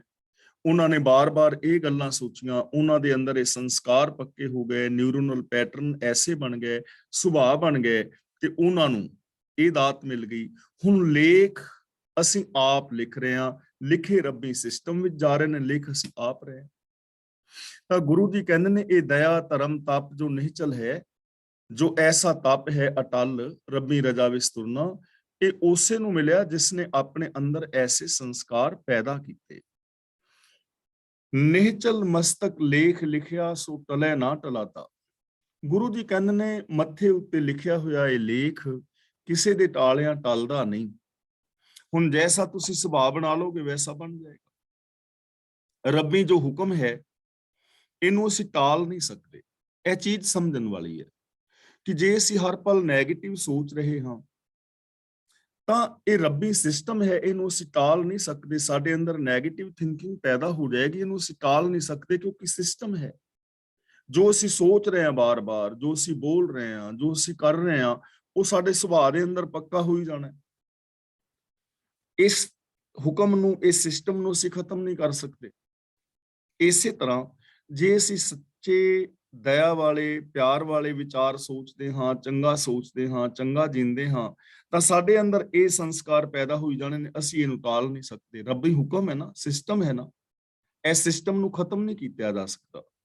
ਇਹਨੂੰ ਕਦੇ ਟਾਲਿਆ ਨਹੀਂ ਜਾ ਸਕਦਾ ਕਿ ਮਾੜੇ ਕਰਮ ਕਰ ਕਰਕੇ ਤੁਹਾਡਾ ਸੁਭਾਅ ਚੰਗਾ ਹੋ ਜਾਏ, ਕਦੇ ਨਹੀਂ ਹੋਣਾ। ਚੰਗੇ ਕਰਮ ਕਰੋਗੇ ਤੇ ਮਾੜਾ ਸੁਭਾਅ ਨਹੀਂ ਹੋਣਾ। ਹਾਂ, ਜੇ ਮਾੜਾ ਸੁਭਾਅ ਹੋ ਗਿਆ ਉਹਨੂੰ ਬਦਲਿਆ ਜਾ ਸਕਦਾ, ਗੱਲ ਵੱਖਰੀ ਹੈ। ਉਹ ਇੱਕ ਵੱਖਰੀ ਗੱਲ ਹੈ, ਉਹ ਵੀ ਸਿਸਟਮ ਦੇ ਵਿੱਚ ਹੀ ਬਦਲਿਆ ਜਾਏਗਾ। ਤਾਂ ਗੁਰੂ ਜੀ ਕਹਿੰਦੇ ਨੇ ਜੋ ਇਹ ਲੇਖ ਨੇ, ਜੋ ਅਸੀਂ ਸੁਭਾਅ ਬਣਾ ਲੈਂਦੇ ਹਾਂ, ਜਾਂ ਜੋ ਰੱਬੀ ਕੁਦਰਤ ਕਾਇਨਾਤ ਦੇ ਨਿਯਮ ਨੇ, ਇਹਨਾਂ ਨੇਮਾਂ ਨੂੰ ਕਦੇ ਨਹੀਂ ਟਾਲਿਆ ਜਾ ਸਕਦਾ। ਨੇਮਾਂ ਤੋਂ ਬਾਹਰ ਕੁਝ ਨਹੀਂ ਕੀਤਾ ਜਾ ਸਕਦਾ। ਨਿਹਚਲ ਸੰਗਤ ਸਾਧ ਜਨ ਬਚਨ ਨਿਹਚਲ ਗੁਰ ਸਾਧਾ। ਗੁਰ ਸਾਧਾ ਦਾ ਮਤਲਬ ਗੁਰੂ ਸਾਧ, ਗੁਰੂ। ਨਿਹਚਲ ਸੰਗਤ ਸਾਧ ਜਨ, ਸਾਧ ਜਨ ਦਾ ਮਤਲਬ ਜਿਹੜੇ ਸਚਿਆਰ ਪੁਰਸ਼ ਨੇ, ਗੁਰਮੁਖਾਂ ਦੀ ਸੰਗਤ ਹੈ। ਇਹ ਮਨੁੱਖਾ ਜੀਵਨ ਵਾਸਤੇ ਇੱਕ ਚੰਗਾ ਰਾਸਤਾ ਹੈ, ਅਟਲ ਰਾਸਤਾ ਹੈ। ਇੱਕ ਅਟਲ ਨੇਮ ਹੈ ਕਿ ਚੰਗੇ ਬੰਦਿਆਂ ਦੀ ਸੰਗਤ ਕਰੋਗੇ ਤਾਂ ਉੱਥੋਂ ਚੰਗੇ ਗੁਣ ਮਿਲਣਗੇ। ਬਚਨ ਨਿਹਚਲ ਗੁਰ ਸਾਧਾ, ਔਰ ਗੁਰੂ ਸਾਧ ਦੇ ਬਚਨ ਮਨੁੱਖੇ ਜੀਵਨ ਦੀ ਅਗਵਾਈ ਵਾਸਤੇ ਅਟਲ ਬੋਲ ਨੇ। ਗੁਰੂ ਦੇ ਬਚਨ ਅਟਲ ਨੇ, ਅਟਲ ਰਾਸਤਾ ਹੈ। ਇਹ ਯੂਨੀਵਰਸਲ ਟਰੁਥ ਹੈ ਕਿ ਜੇ ਗਿਆਨ ਗੁਰੂ ਦੀ ਅਗਵਾਈ ਵਿੱਚ ਚੱਲੋਗੇ ਤਾਂ ਸਹੀ ਜੀਵਨ ਟਿਕਾਣੇ ਤੇ ਪਹੁੰਚੋਗੇ, ਆਪਣੀ ਮੰਜ਼ਿਲ ਤੇ ਪਹੁੰਚੋਗੇ, ਜੀਵਨ ਦੀ ਅਸਲੀਅਤ ਨੂੰ ਸਮਝੋਗੇ। ਤਾਂ ਇਹ ਅਟਲ ਚੀਜ਼ ਹੈ ਕਿ ਗਿਆਨ ਜਿਹੜਾ ਹੈ ਉਹ ਸਾਨੂੰ ਜੀਵਨ ਦੀ ਸੱਚਾਈ ਸਮਝਾਏਗਾ। ਗੁਰੂ ਦੇ ਬਚਨ ਜਿਹੜੇ ਨੇ ਉਹ ਅਟਲ ਨੇ ਕਿ ਜੇ ਸੱਚ ਬੋਲੋਗੇ ਜੀਵਨ ਵਿੱਚ ਸੁਖ ਸ਼ਾਂਤੀ ਆਏਗੀ, ਮਾੜੇ ਕਰਮ ਕਰੋਗੇ ਤਾਂ ਮਾੜਾ ਨਤੀਜਾ ਨਿਕਲੇਗਾ। ਇਸ ਲਈ ਗੁਰੂ ਜੀ ਕਹਿੰਦੇ ਨੇ ਗੁਰਮੁਖਾਂ ਦੀ ਸੰਗਤ ਵੀ ਮਨੁੱਖਾ ਜੀਵਨ ਵਾਸਤੇ ਇੱਕ ਅਟਲ ਰਾਸਤਾ ਹੈ, ਔਰ ਗੁਰੂ ਦੇ ਬਚਨ ਮਨੁੱਖ ਦੀ ਅਗਵਾਈ ਵਾਸਤੇ ਅਟਲ ਬੋਲ ਨੇ। ਇਸ ਲਈ ਸਾਨੂੰ ਗੁਰੂ ਦੀ ਸੰਗਤ ਕਰਨੀ ਚਾਹੀਦੀ ਹੈ, ਚੰਗੇ ਪੁਰਸ਼ਾਂ ਦੀ ਸੰਗਤ ਕਰਨੀ ਚਾਹੀਦੀ ਹੈ, ਔਰ ਜੋ ਗੁਰੂ ਦੇ ਬੋਲ ਨੇ ਉਹਨਾਂ ਮੁਤਾਬਕ ਸਾਨੂੰ ਆਪਣਾ ਜੀਵਨ ਜੀਣ ਦਾ ਯਤਨ ਕਰਨਾ ਚਾਹੀਦਾ। ਜਿਨ ਕੋ ਪੂਰਬ ਲਿਖਿਆ ਤਿਨ ਸਦਾ ਸਦਾ ਆਰਾਧਾ। ਜਿਨ ਕੋ ਦਾ ਮਤਲਬ ਜਿਨ੍ਹਾਂ ਦੇ, ਪੂਰਬ ਦਾ ਮਤਲਬ ਪਹਿਲੇ ਸਮੇਂ ਵਿੱਚ ਜਿਹੜਾ ਸਾਡੇ ਜੀਵਨ ਦਾ ਪਿਛਲਾ ਸਮਾਂ ਬੀਤ ਗਿਆ ਹੈ। ਲਿਖਿਆ ਦਾ ਮਤਲਬ ਜਿਨ੍ਹਾਂ ਨੇ ਆਪਣੇ ਅੰਦਰ ਸੰਸਕਾਰ ਪੈਦਾ ਕੀਤੇ ਨੇ, ਜਿਨ੍ਹਾਂ ਦੇ ਕਰਮਾਂ ਵਿੱਚ, ਮਤਲਬ ਜਿਨ੍ਹਾਂ ਦੇ ਮਸਤਕ ਤੇ ਜੈਸੇ ਸੰਸਕਾਰ ਪੈਦਾ ਹੋਏ ਨੇ, ਚੰਗੇ ਸੰਸਕਾਰ ਪੈਦਾ ਜਿਨ੍ਹਾਂ ਕੀਤੇ ਨੇ, ਉਹਨਾਂ ਨੇ ਸਦਾ ਸਦਾ ਪ੍ਰਭੂ ਦੀ ਆਰਾਧਨਾ ਕੀਤੀ ਹੈ, ਰੱਬੀ ਗੁਣਾਂ ਨੂੰ ਯਾਦ ਰੱਖਿਆ ਹੈ, ਰੱਬੀ ਗੁਣਾਂ ਮੁਤਾਬਕ ਜ਼ਿੰਦਗੀ ਜੀਵੀ ਹੈ, ਕਿਉਂਕਿ ਉਹਨਾਂ ਨੇ ਆਪਣੇ ਅੰਦਰ ਲਿਖੇ ਹੀ ਗੁਣ ਨੇ। ਉਹਨਾਂ ਨੇ ਕਦੇ ਔਗੁਣਾਂ ਬਾਰੇ ਸੋਚਿਆ ਹੀ ਨਹੀਂ ਹੈ। ਜਿਨ੍ਹਾਂ ਨੇ ਪੂਰਬਲੇ ਸ਼ੁਰੂ ਤੋਂ ਲੈ ਕੇ ਪਿਛਲੇ ਸਮੇਂ ਵਿੱਚ ਅੰਦਰ ਸ਼ੁਭ ਸੰਸਕਾਰ ਪੈਦਾ ਕੀਤੇ ਨੇ, ਚੰਗਾ ਬੋਲਿਆ ਹੈ, ਚੰਗਾ ਸੁਣਿਆ ਹੈ, ਚੰਗੇ ਕਰਮ ਕਮਾਏ ਨੇ, ਤੇ ਉਹਨਾਂ ਦੇ ਇਹ ਸੰਸਕਾਰ ਜਿਹੜੇ ਨੇ ਫਿਰ ਪੱਕੇ ਹੋ ਜਾਂਦੇ ਨੇ, ਸੁਭਾਅ ਬਣ ਜਾਂਦਾ ਹੈ, ਆਦਤ ਬਣ ਜਾਂਦੀ ਹੈ, ਜੀਵਨ ਪੂਰੇ ਦਾ ਪੂਰਾ ਇਸੇ ਰਾਹ ਦੇ ਉੱਤੇ ਚੱਲਦਾ ਹੈ, ਤੇ ਫਿਰ ਸਦਾ ਸਦਾ ਉਹ ਰੱਬੀ ਗੁਣਾਂ ਦੀ ਆਰਾਧਨਾ ਹੀ ਕਰਦੇ ਨੇ, ਰੱਬੀ ਗੁਣਾਂ ਵਾਲੀ ਜ਼ਿੰਦਗੀ ਹੀ ਜੀਂਦੇ ਨੇ। ਇਸ ਲਈ ਜੇ ਅਸੀਂ ਵੀ ਚਾਹੁੰਦੇ ਹਾਂ ਕਿ ਸਾਡੀ ਜ਼ਿੰਦਗੀ ਇਸ ਟਾਈਪ ਦੀ ਬਣ ਜਾਏ ਤਾਂ ਇਹ ਪੋਸੀਬਿਲਿਟੀ ਸਾਰਿਆਂ ਦੇ ਵਿੱਚ ਹੈ। ਹਮੇਸ਼ਾ ਪੋਜ਼ਿਟਿਵ ਸੋਚੋ, ਹਮੇਸ਼ਾ ਸਕਾਰਾਤਮਕ ਸੋਚੋ, ਗੁਣਾਂ ਬਾਰੇ ਸੋਚੋ, ਔਰ ਜਦੋਂ ਐਸਾ ਅਸੀਂ ਸੋਚਾਂਗੇ ਸਾਡੇ ਅੰਦਰ ਇਹ ਸੁਭਾਅ ਬਣਦਾ ਚਲਾ ਜਾਏਗਾ, ਤੇ ਜੇ ਕਿਤੇ ਨੈਗੇਟਿਵਿਟੀ ਹੈ ਤਾਂ ਉਹ ਨਿਕਲ ਜਾਏਗੀ। ਸ਼ਲੋਕ ਡਖਣੇ ਮਹਿਲਾ ਪੰਜਵਾਂ। ਜੋ ਡੁਬੰਦੋ ਆਪ ਸੋ ਤਰਾਏ ਕਿਨ ਖੇ। ਕਿਨ ਖੇ ਦਾ ਮਤਲਬ ਕਿੰਨਾਂ ਨੂੰ, ਕਿਸ ਨੂੰ। ਡੁਬੰਦੋ ਦਾ ਮਤਲਬ ਜੋ ਆਪ ਡੁੱਬਿਆ ਹੋਇਆ ਹੈ। ਜਿਹੜਾ ਮਨੁੱਖ ਆਪ ਸੰਸਾਰ ਦੀਆਂ ਵਿਕਾਰਾਂ ਦੀਆਂ ਲਹਿਰਾਂ ਵਿੱਚ ਡੁੱਬ ਰਿਹਾ ਹੋਵੇ, ਉਹ ਹੋਰ ਕਿਸੇ ਨੂੰ ਕਿਵੇਂ ਤਾਰ ਸਕਦਾ ਹੈ। ਜਿਹੜਾ ਬੰਦਾ ਆਪ ਡੁੱਬ ਰਿਹਾ ਹੈ, ਆਪ ਗੋਤੇ ਖਾ ਰਿਹਾ ਹੈ, ਤਾਂ ਉਹ ਦੂਜੇ ਨੂੰ ਕਿਵੇਂ ਤਾਰੇਗਾ, ਕਿਉਂਕਿ ਆਪ ਨੂੰ ਤਰਨਾ ਆਉਂਦਾ ਹੀ ਨਹੀਂ। ਆਪ ਸਮੁੰਦਰ ਦੀਆਂ ਲਹਿਰਾਂ ਵਿੱਚ ਡੁੱਬ ਰਿਹਾ ਹੈ, ਗੋਤੇ ਖਾ ਰਿਹਾ ਹੈ, ਆਖਰੀ ਸਵਾਸਾਂ ਤੇ ਹੈ, ਤੇ ਉਹਦੇ ਨਾਲ ਜੇ ਕੋਈ ਤਰਨਾ ਚਾਹੇ ਜਾਂ ਉਹ ਕਿਸੇ ਨੂੰ ਤਾਰਨਾ ਚਾਹੇ ਤਾਂ ਨਹੀਂ ਤਾਰ ਸਕੇਗਾ। ਇਸੇ ਤਰ੍ਹਾਂ ਜੇ ਕੋਈ ਪਾਣੀ ਵਿੱਚ ਡੁੱਬ ਰਿਹਾ ਹੈ ਤਾਂ ਉਹ ਦੂਜੇ ਨੂੰ ਨਹੀਂ ਤਾਰ ਸਕਦਾ। ਇਸੇ ਤਰ੍ਹਾਂ ਜਿਹੜਾ ਇਸ ਸੰਸਾਰ ਦੇ ਅੰਦਰ ਆਪ ਈਰਖਾ, ਦਵੇਸ਼, ਵੈਰ, ਵਿਰੋਧ ਦੇ ਨਾਲ ਭਰਿਆ ਹੋਵੇ, ਜਿਹਦੀ ਸੁਰਤ, ਜਿਹਦੀ ਸੋਚ, ਜਿਹਦੀ ਮਾਨਸਿਕਤਾ ਦੇ ਵਿੱਚ ਵਿਕਾਰ ਹੋਣ, ਜਿਹਦੀ ਮਾਨਸਿਕਤਾ ਇਹਨਾਂ ਵਿਕਾਰਾਂ ਵਿੱਚ ਗੋਤੇ ਖਾ ਰਹੀ ਹੋਵੇ, ਤੇ ਉਹ ਦੂਜਿਆਂ ਨੂੰ ਕਿਵੇਂ ਬਚਾ ਦੇਗਾ, ਦੂਜਿਆਂ ਨੂੰ ਕਿਵੇਂ ਤਾਰ ਲਏਗਾ। ਉਹ ਇਹ ਤਾਂ ਕਹੇਗਾ ਈਰਖਾ ਨਹੀਂ ਕਰਨੀ ਚਾਹੀਦੀ, ਹੰਕਾਰ ਨਹੀਂ ਕਰਨਾ ਚਾਹੀਦਾ, ਝੂਠ ਨਹੀਂ ਬੋਲਣਾ ਚਾਹੀਦਾ। ਇਹਨੇ ਨਾਲ ਕੀ ਹੋਣਾ ਹੈ? ਜੇ ਇਹਨਾਂ ਕਹਿਣ ਦੇ ਨਾਲ ਬਚ ਸਕਦਾ ਹੁੰਦਾ ਤੇ ਉਹ ਆਪ ਕਿਉਂ ਝੂਠ ਬੋਲਦਾ? ਆਪ ਹੀ ਡੁੱਬਿਆ ਹੋਇਆ ਹੈ ਨਾ, ਆਪ ਹੀ ਨਹੀਂ ਪਤਾ ਤਰੀਕਾ ਨਿਕਲਣ ਦਾ, ਤਾਂ ਫਿਰ ਦੂਜਿਆਂ ਨੂੰ ਕਿਵੇਂ ਤਾਰੇਗਾ। ਤਾਰੇਂਦੜੋ ਪੀ ਤਾਰ ਨਾਨਕ ਪਿਰਸਿਉ ਰਤਿਆ। ਇੱਥੇ ਤਾਰ ਦੇ ਰਾਰੇ ਨਾਲ ਜਿਸ ਤਾਰ ਨਾਲ ਸਿਹਾਰੀ ਹੈ ਨਾ, ਇਹਦਾ ਮਤਲਬ ਤਾਰੀ ਲਾਉਂਦੇ ਨੇ, ਤਰਦੇ ਨੇ। ਤੇ ਤਾਰੇਂਦੜੋ ਦਾ ਮਤਲਬ ਤਾਰਦੇ ਨੇ। ਪਿਰਸਿਉ ਰਤਿਆ ਦਾ ਮਤਲਬ ਜਿਨ੍ਹਾਂ ਦੀ ਪਤੀ ਦੇ ਨਾਲ ਪ੍ਰੀਤ ਹੈ, ਪ੍ਰਭੂ ਦੇ ਨਾਲ ਪਿਆਰ ਹੈ, ਰੱਬੀ ਗੁਣਾਂ ਦੇ ਨਾਲ ਪਿਆਰ। ਜੋ ਮਨੁੱਖ ਪ੍ਰਭੂ ਦੇ ਪਿਆਰ ਵਿੱਚ ਰੰਗੇ ਹੋਏ ਨੇ, ਉਹਨਾਂ ਨੂੰ ਇਹ ਸੰਸਾਰ ਦੀਆਂ ਵਿਕਾਰਾਂ ਦੀਆਂ ਠਿੱਲਾਂ ਕੁਛ ਨਹੀਂ ਕਹਿੰਦੀਆਂ। ਉਹ ਆਪ ਵੀ ਇਹਨਾਂ ਵਿਕਾਰਾਂ ਤੋਂ ਤਰ ਜਾਂਦੇ ਨੇ ਤੇ ਉਹ ਦੂਜਿਆਂ ਨੂੰ ਵੀ ਵਿਕਾਰਾਂ ਦੀਆਂ ਲਹਿਰਾਂ ਤੋਂ ਤਾਰ ਦਿੰਦੇ।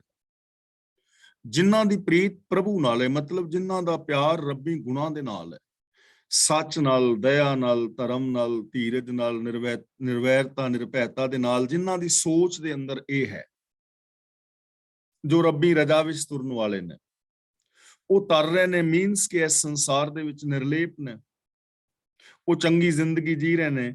ਉਹ ਆਪਣੇ ਚਾਚਿਆਂ, ਤਾਇਆਂ, ਨਾਨਕਿਆਂ, ਦਾਦਕਿਆਂ, ਸਹੁਰਿਆਂ, ਸੱਜਣਾ, ਮਿੱਤਰਾਂ ਦੇ ਨਾਲ ਵਰਤਦੇ ਨੇ। ਉਹ ਦੁਕਾਨ ਵੀ ਕਰਦੇ ਨੇ, ਉਹ ਜੌਬ ਵੀ ਕਰਦੇ ਨੇ, ਵਪਾਰ ਵੀ ਕਰਦੇ ਨੇ, ਖੇਤੀ ਵੀ ਕਰਦੇ ਨੇ, ਸਮਾਜ ਦੇ ਅੰਦਰ ਉਹ ਵਿਚਰਦੇ ਨੇ, ਲੇਕਿਨ ਵਿਕਾਰਾਂ ਵਿੱਚ ਨਹੀਂ। ਉਹਨਾਂ ਦੇ ਅੰਦਰ ਸ਼ੁਭ ਗੁਣ ਨੇ। ਮੁਰਗਾਬੀ ਪਾਣੀ ਦੇ ਅੰਦਰ ਤੈਰ ਰਹੀ ਹੈ ਲੇਕਿਨ ਡੁੱਬ ਨਹੀਂ ਰਹੀ। ਚਿੱਕੜ ਦੇ ਅੰਦਰ ਫੁੱਲ ਖਿੜਿਆ ਹੋਇਆ ਹੈ ਕਮਲ ਦਾ, ਲੇਕਿਨ ਚਿੱਕੜ ਵਿੱਚ ਗਰਕ ਨਹੀਂ ਹੋ ਰਿਹਾ, ਪਾਣੀ ਵਿੱਚ ਡੁੱਬ ਨਹੀਂ ਰਿਹਾ। ਤਾਂ ਹੰਸ ਹੈ, ਪਾਣੀ ਦੇ ਵਿੱਚ ਹੈ ਲੇਕਿਨ ਡੁੱਬ ਨਹੀਂ ਰਿਹਾ। ਬਾਬਾ ਫਰੀਦ ਜੀ ਨੇ ਬੜਾ ਪਿਆਰਾ ਬਚਨ ਕੀਤਾ ਹੈ, ਕਹਿਣ ਲੱਗੇ, ਹੰਸ ਉੱਡਰ ਕੋਧਰੇ ਪਿਆ ਲੋਕ ਵਿਡਾਰਨ ਜਾਏ। ਕਿਤੇ ਕੋਈ ਉੱਡਦਾ ਉੱਡਦਾ ਹੰਸ ਕੋਧਰੇ ਦੀ ਪੈਲੀ ਵਿੱਚ ਜਾ ਬੈਠਾ। ਹੰਸ ਉੱਡਰ ਕੋਧਰੇ ਪਿਆ ਲੋਕ ਵਿਡਾਰਨ ਜਾਏ, ਤੇ ਖੇਤ ਦਾ ਮਾਲਕ ਉਹਨੂੰ ਉਡਾਣ ਲਈ ਗਿਆ ਕਿ ਮਤਾ ਇਹ ਨੁਕਸਾਨ ਨਾ ਕਰੇ, ਮਤਾ ਇਹ ਨੁਕਸਾਨ ਨਾ ਕਰੇ। ਪਰ ਬਾਬਾ ਫਰੀਦ ਜੀ ਕਹਿੰਦੇ ਨੇ, ਗਹਿਲਾ ਲੋਕ ਨਾ ਜਾਣਦਾ, ਹੰਸ ਨਾ ਕੋਧਰਾ ਖਾਏ।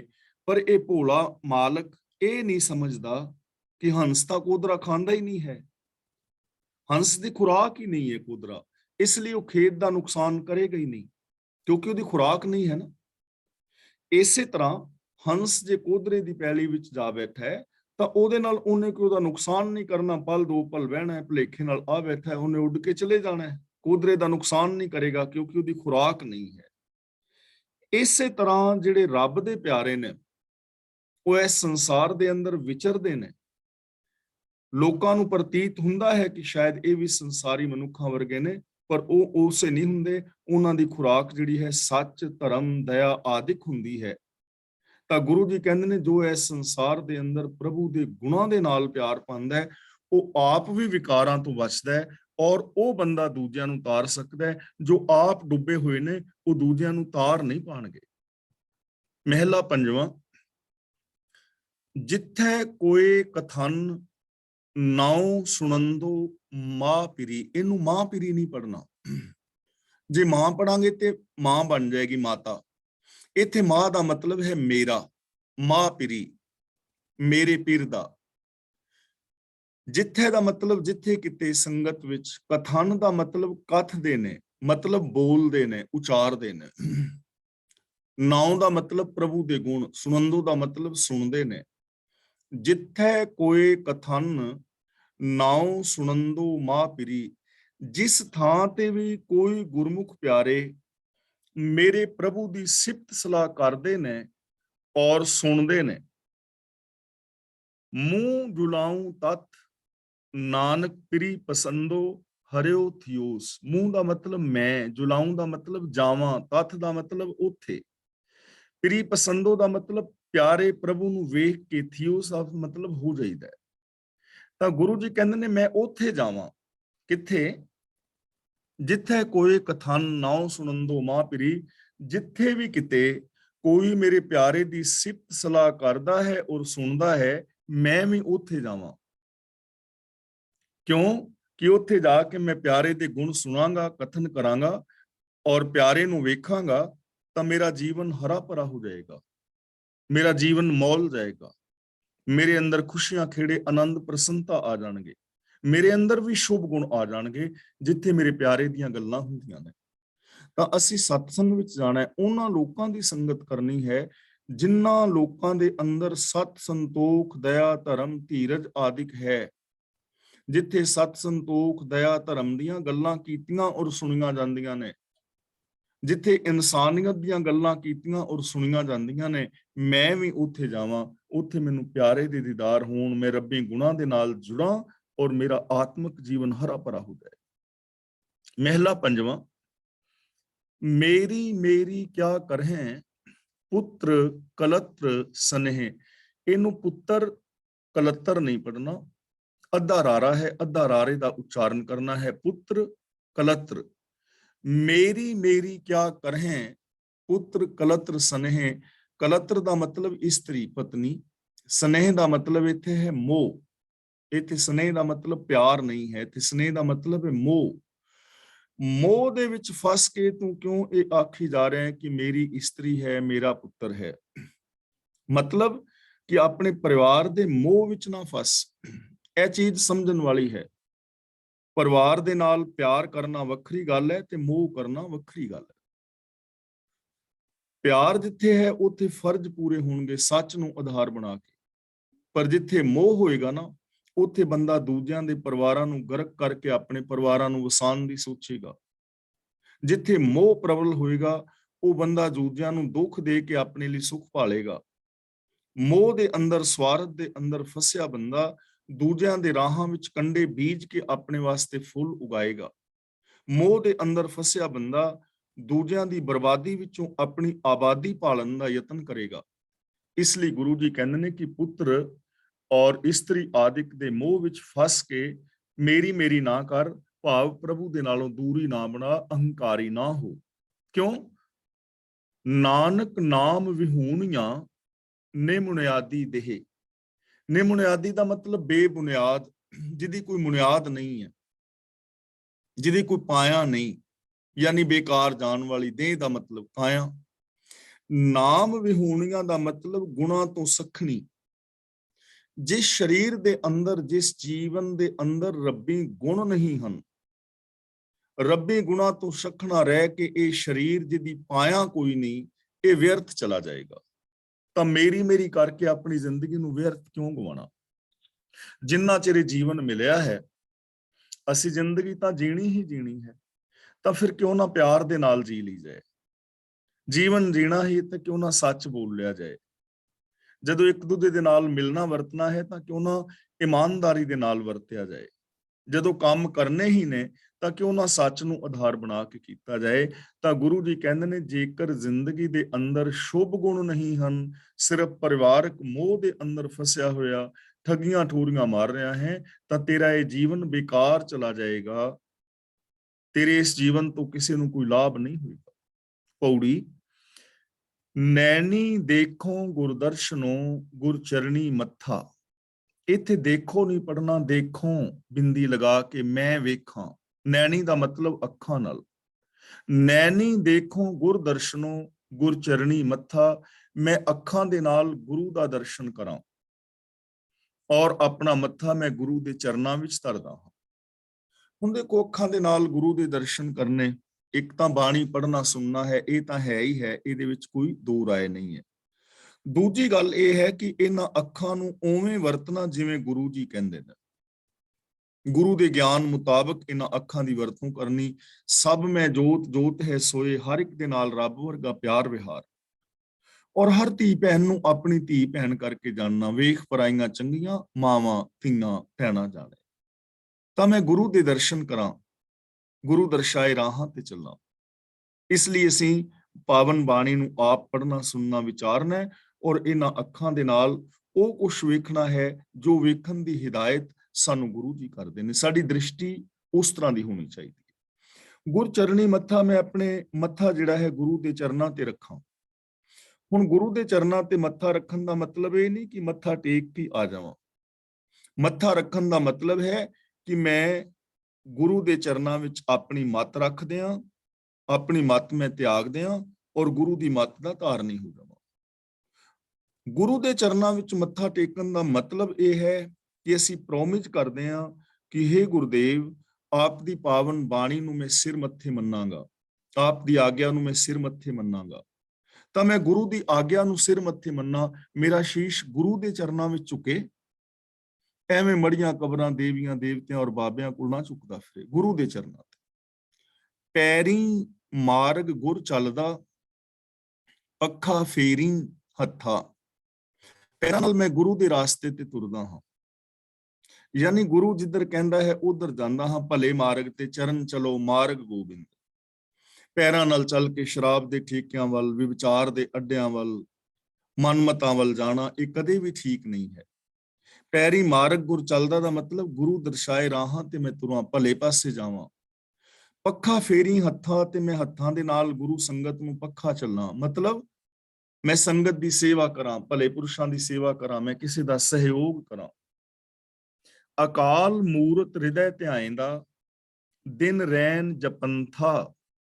ਅਕਾਲ ਮੂਰਤ, ਜਿਸ ਨੂੰ ਕਦੇ ਵੀ ਕਾਲ ਨਹੀਂ ਆਉਣਾ, ਜੋ ਕਾਲ ਰਹਿਤ ਹਸਤੀ ਹੈ। ਹਿਰਦੈ ਧਿਆਇਂਦਾ ਦਾ ਮਤਲਬ ਮੈਂ ਆਪਣੇ ਹਿਰਦੇ ਵਿੱਚ ਉਸ ਨੂੰ ਯਾਦ ਰੱਖਦਾ ਹਾਂ। ਹਿਰਦੈ ਦਾ ਮਤਲਬ ਮੈਂਟੈਲਿਟੀ, ਮਾਨਸਿਕਤਾ, ਸੋਚ। ਦਿਨ ਰੈਨ ਜਪੰਥਾ, ਜਪੰਥਾ ਦਾ ਮਤਲਬ ਮੈਂ ਸਿਫਤ ਸਲਾਹ ਕਰਦਾ ਹਾਂ ਰਾਤ ਦਿਨ। ਤਾਂ ਇਸ ਸੰਜਮ ਵਿੱਚ ਰਹਿ ਕੇ ਮੈਂ ਪ੍ਰਭੂ ਦੇ ਸਰੂਪ ਨੂੰ ਆਪਣੇ ਹਿਰਦੇ ਵਿੱਚ ਟਿਕਾਉਂਦਾ ਹਾਂ, ਜੋ ਸदैवी ਕਾਲ ਰਹਿਤ ਹਸਤੀ ਹੈ, ਉਹਨੂੰ ਆਪਣੀ ਸੋਚ ਵਿੱਚ ਟਿਕਾਉਂਦਾ ਹਾਂ। ਔਰ ਦਿਨ ਰਾਤ ਮੈਂ ਰੱਬੀ ਗੁਣਾਂ ਨੂੰ ਇੰਪਲੀਮੈਂਟ ਕਰਦਾ ਹਾਂ, ਰੱਬੀ ਗੁਣ ਗਾਉਂਦਾ ਹਾਂ। ਮੈਂ ਛੱਡਿਆ ਸਗਲ ਅਪਾਇਣੋ, ਪਰਵਾਸੈ ਗੁਰ ਸਮਰੱਥਾ। ਅਪਾਇਣੋ ਦਾ ਮਤਲਬ ਆਪਾ ਭਾਵ, ਆਪਣਤ, ਸਵਾਰਥ, ਮੈਂ ਮੇਰੀ। ਪਰਵਾਸੈ ਗੁਰ ਦਾ ਮਤਲਬ ਗੁਰੂ ਦੇ ਆਸਰੇ ਹੋ ਕੇ। ਸਾਰੀਆਂ ਤਾਕਤਾਂ ਦੇ ਮਾਲਕ ਗੁਰੂ ਵਿੱਚ ਸ਼ਰਧਾ ਧਾਰ ਕੇ, ਵਿਸ਼ਵਾਸ ਧਾਰ ਕੇ ਮੈਂ ਮਾਇਆ ਵਾਲੀ ਸਾਰੀ ਆਪਣਤ ਛੱਡ ਦਿੱਤੀ ਹੈ। ਪਹਿਲਾਂ ਮੇਰੇ ਵਿੱਚ ਆਪਣੇ ਪਰਾਏ ਦੇ ਵਿਤਕਰੇ ਸਨ, ਇਹ ਮੇਰਾ ਆਪਣਾ ਹੈ, ਇਹ ਬੇਗਾਨਾ ਹੈ। ਮੇਰ ਤੇਰ ਦੇ ਵਿਤਕਰੇ ਸਨ, ਦੁਬਦਾ ਸੀ, ਔਰ ਇਹਨਾਂ ਮੇਰ ਤੇਰ ਦੇ ਵਿਤਕਰਿਆਂ ਨੇ ਕਿੰਨਾ ਮਨੁੱਖ ਨੂੰ ਖਰਾਬ ਕੀਤਾ ਹੈ। ਮੇਰ ਤੇਰ ਦੇ ਭਾਵਾਂ ਕਰਕੇ ਕਿੰਨੇ ਵੱਡੇ ਵੱਡੇ ਜੰਗ ਹੋਏ ਨੇ, ਕਿੰਨਾ ਮਨੁੱਖਤਾ ਦਾ ਕਤਲਾਮ ਹੋਇਆ ਹੈ, ਔਰ ਅੱਜ ਵੀ ਹੋ ਰਿਹਾ ਹੈ। ਇਸ ਮੇਰ ਤੇਰ ਕਰਕੇ, ਆਪਣਤ ਕਰਕੇ, ਸਵਾਰਥ ਕਰਕੇ ਕਿੰਨੇ ਵੱਡੇ ਵੱਡੇ ਸਾਡੇ ਰਿਸ਼ਤੇ ਟੁੱਟ ਗਏ ਨੇ।